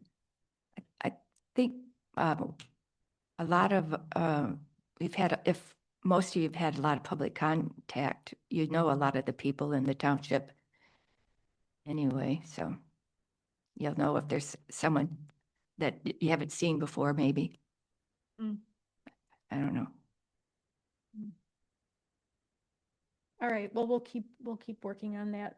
After all, I have less than a week. Okay. Any other discussion or comments from the PUD? Well, the last meeting, Keith had said that with the winery, that the schedule, the plan was for the March meeting to try and move it to a public hearing March meeting. And I think that I'm hoping that we're still working towards that goal because I think it'll be beneficial at this point in time for us to get some public input Because maybe there's other things that we're not thinking of, and maybe there's some concerns that we're raising that they don't feel so concerned about. So I think that I'm hoping that we can still move that and have it planned as that public hearing for that, as that was what we talked about the last meeting. If I remember right. Yeah, I saw it on the notes from last meeting. And we do need more public input. It's just been us and the few people that have been here that follow the meetings, but really the residents of the ag district would need to definitely know more about this, and the other residents who drive through the township, they have their concept of rural character, and this may not agree with what they're thinking. So definitely more public comment. Yeah. But Okay. So there's a couple ways to do that. One is the route of the regular public hearing. Is there any other ways that you could get public input or public participation? I mean, are there groups to reach out to or any, short of the formal process, and we can certainly do that. But I'm Yeah. just wondering if I don't there's know, other- because then we're running into, I don't know. well, I mean, something to think about. yeah, with the list of the owners of 20-acre parcels or more, some of those people I would probably know, and Sadie would know, and we could ask them because we know them, what they think What are we asking them? about what their opinions of a cidery or winery in the ag district. If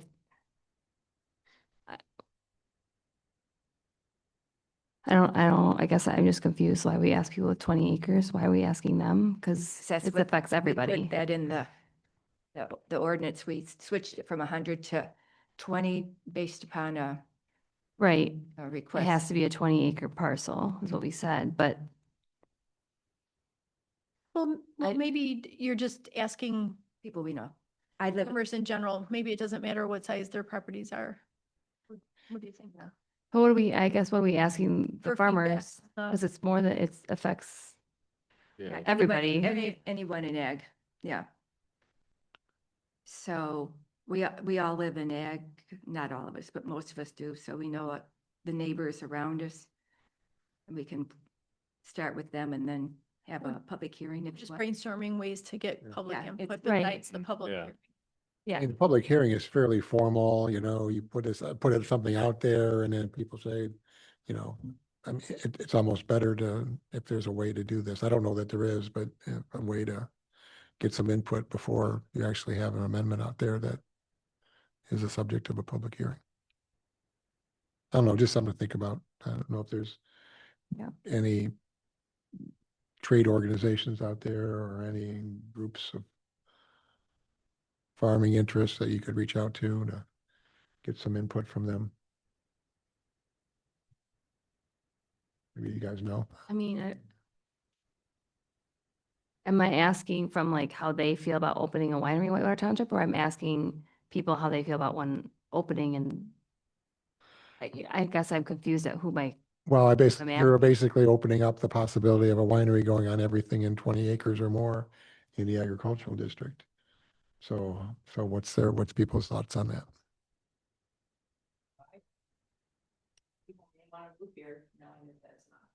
Yeah. I don't know. And Maybe then- not. I don't know how to formally Oh, I cloud it- cloud the collect issue. that data. Like, do I go door to door and ask it? Like, this is what so-and-so said. Like, I don't know how to do that without making it a Maybe public. there isn't, Any ordinance you change your ad. Well, I understand what you're saying, but maybe we just do it through yeah. we the can- formal Yeah. channels and if we have to, and then we can Okay. open it back up for more, just like we did when we were reviewing the STR ordinance that was Yeah. before us, right? We had It- more than it- one option for public comment. Because, well, you're working on a possible ordinance at this time. Yeah, And- that's tricky, right? Because we're not saying that that's what Yes. We're not saying that there's gonna be one. We're Yeah. saying that we're looking into it. So this would be the same thing. Right. There's a process that we have to go through and get a lot of input from the community. I mean, if it goes to public hearing, I think we have one more in March, like Keith had said, then we have one more meeting to work on the things we said and really dial in what we want the setbacks, and like, we have to have it proposed and then put it out there knowing like, this is rough, we want input on what you think. Because we obviously, I mean, it's been a long time of working on this. We have a lot of other things on our agenda. So I think we need some input so we can make some formal decisions to move it past us for once. So I don't know any other route. I mean, I agree, like, it'd be nice if we could do it informally, but I just don't know how that would work. But in place of the formal thing, I'm not saying that, I'm just saying leading up to that. Yeah, like leaning up, I just don't know. Hold a special meeting workshop. Oh, boy. Okay, all right, so we will continue with that schedule then for March. I believe that I can request a motion. Oh, continuing education, there's nothing on here. There was the possibility, Giffords Webster was doing a presentation to East Bay on master plan stuff, and that's coming up, I believe. I don't have a date for that, but when we do, I would think we can join their group over there, some additional training. And then Okay, I don't have a date for it though. And there was some mention in your, from the Michigan Association of Planning Association of upcoming seminars. Oh, in the magazine. Building your community leadership pipeline on March 11th, and planning and zoning essentials. Couple that caught my eye, so I don't know if anybody else is interested in, but they're in there. Getting the development you want, capital improvements planning oh, on March 18th. Parking best practices, so it's in your January 12th email. And they're relatively inexpensive. Some of them are $15. are they webinars or are they live events? Both are. Okay, Yeah, You just have to look through them, but okay. I think the list is on the back of this thing. Oh, great.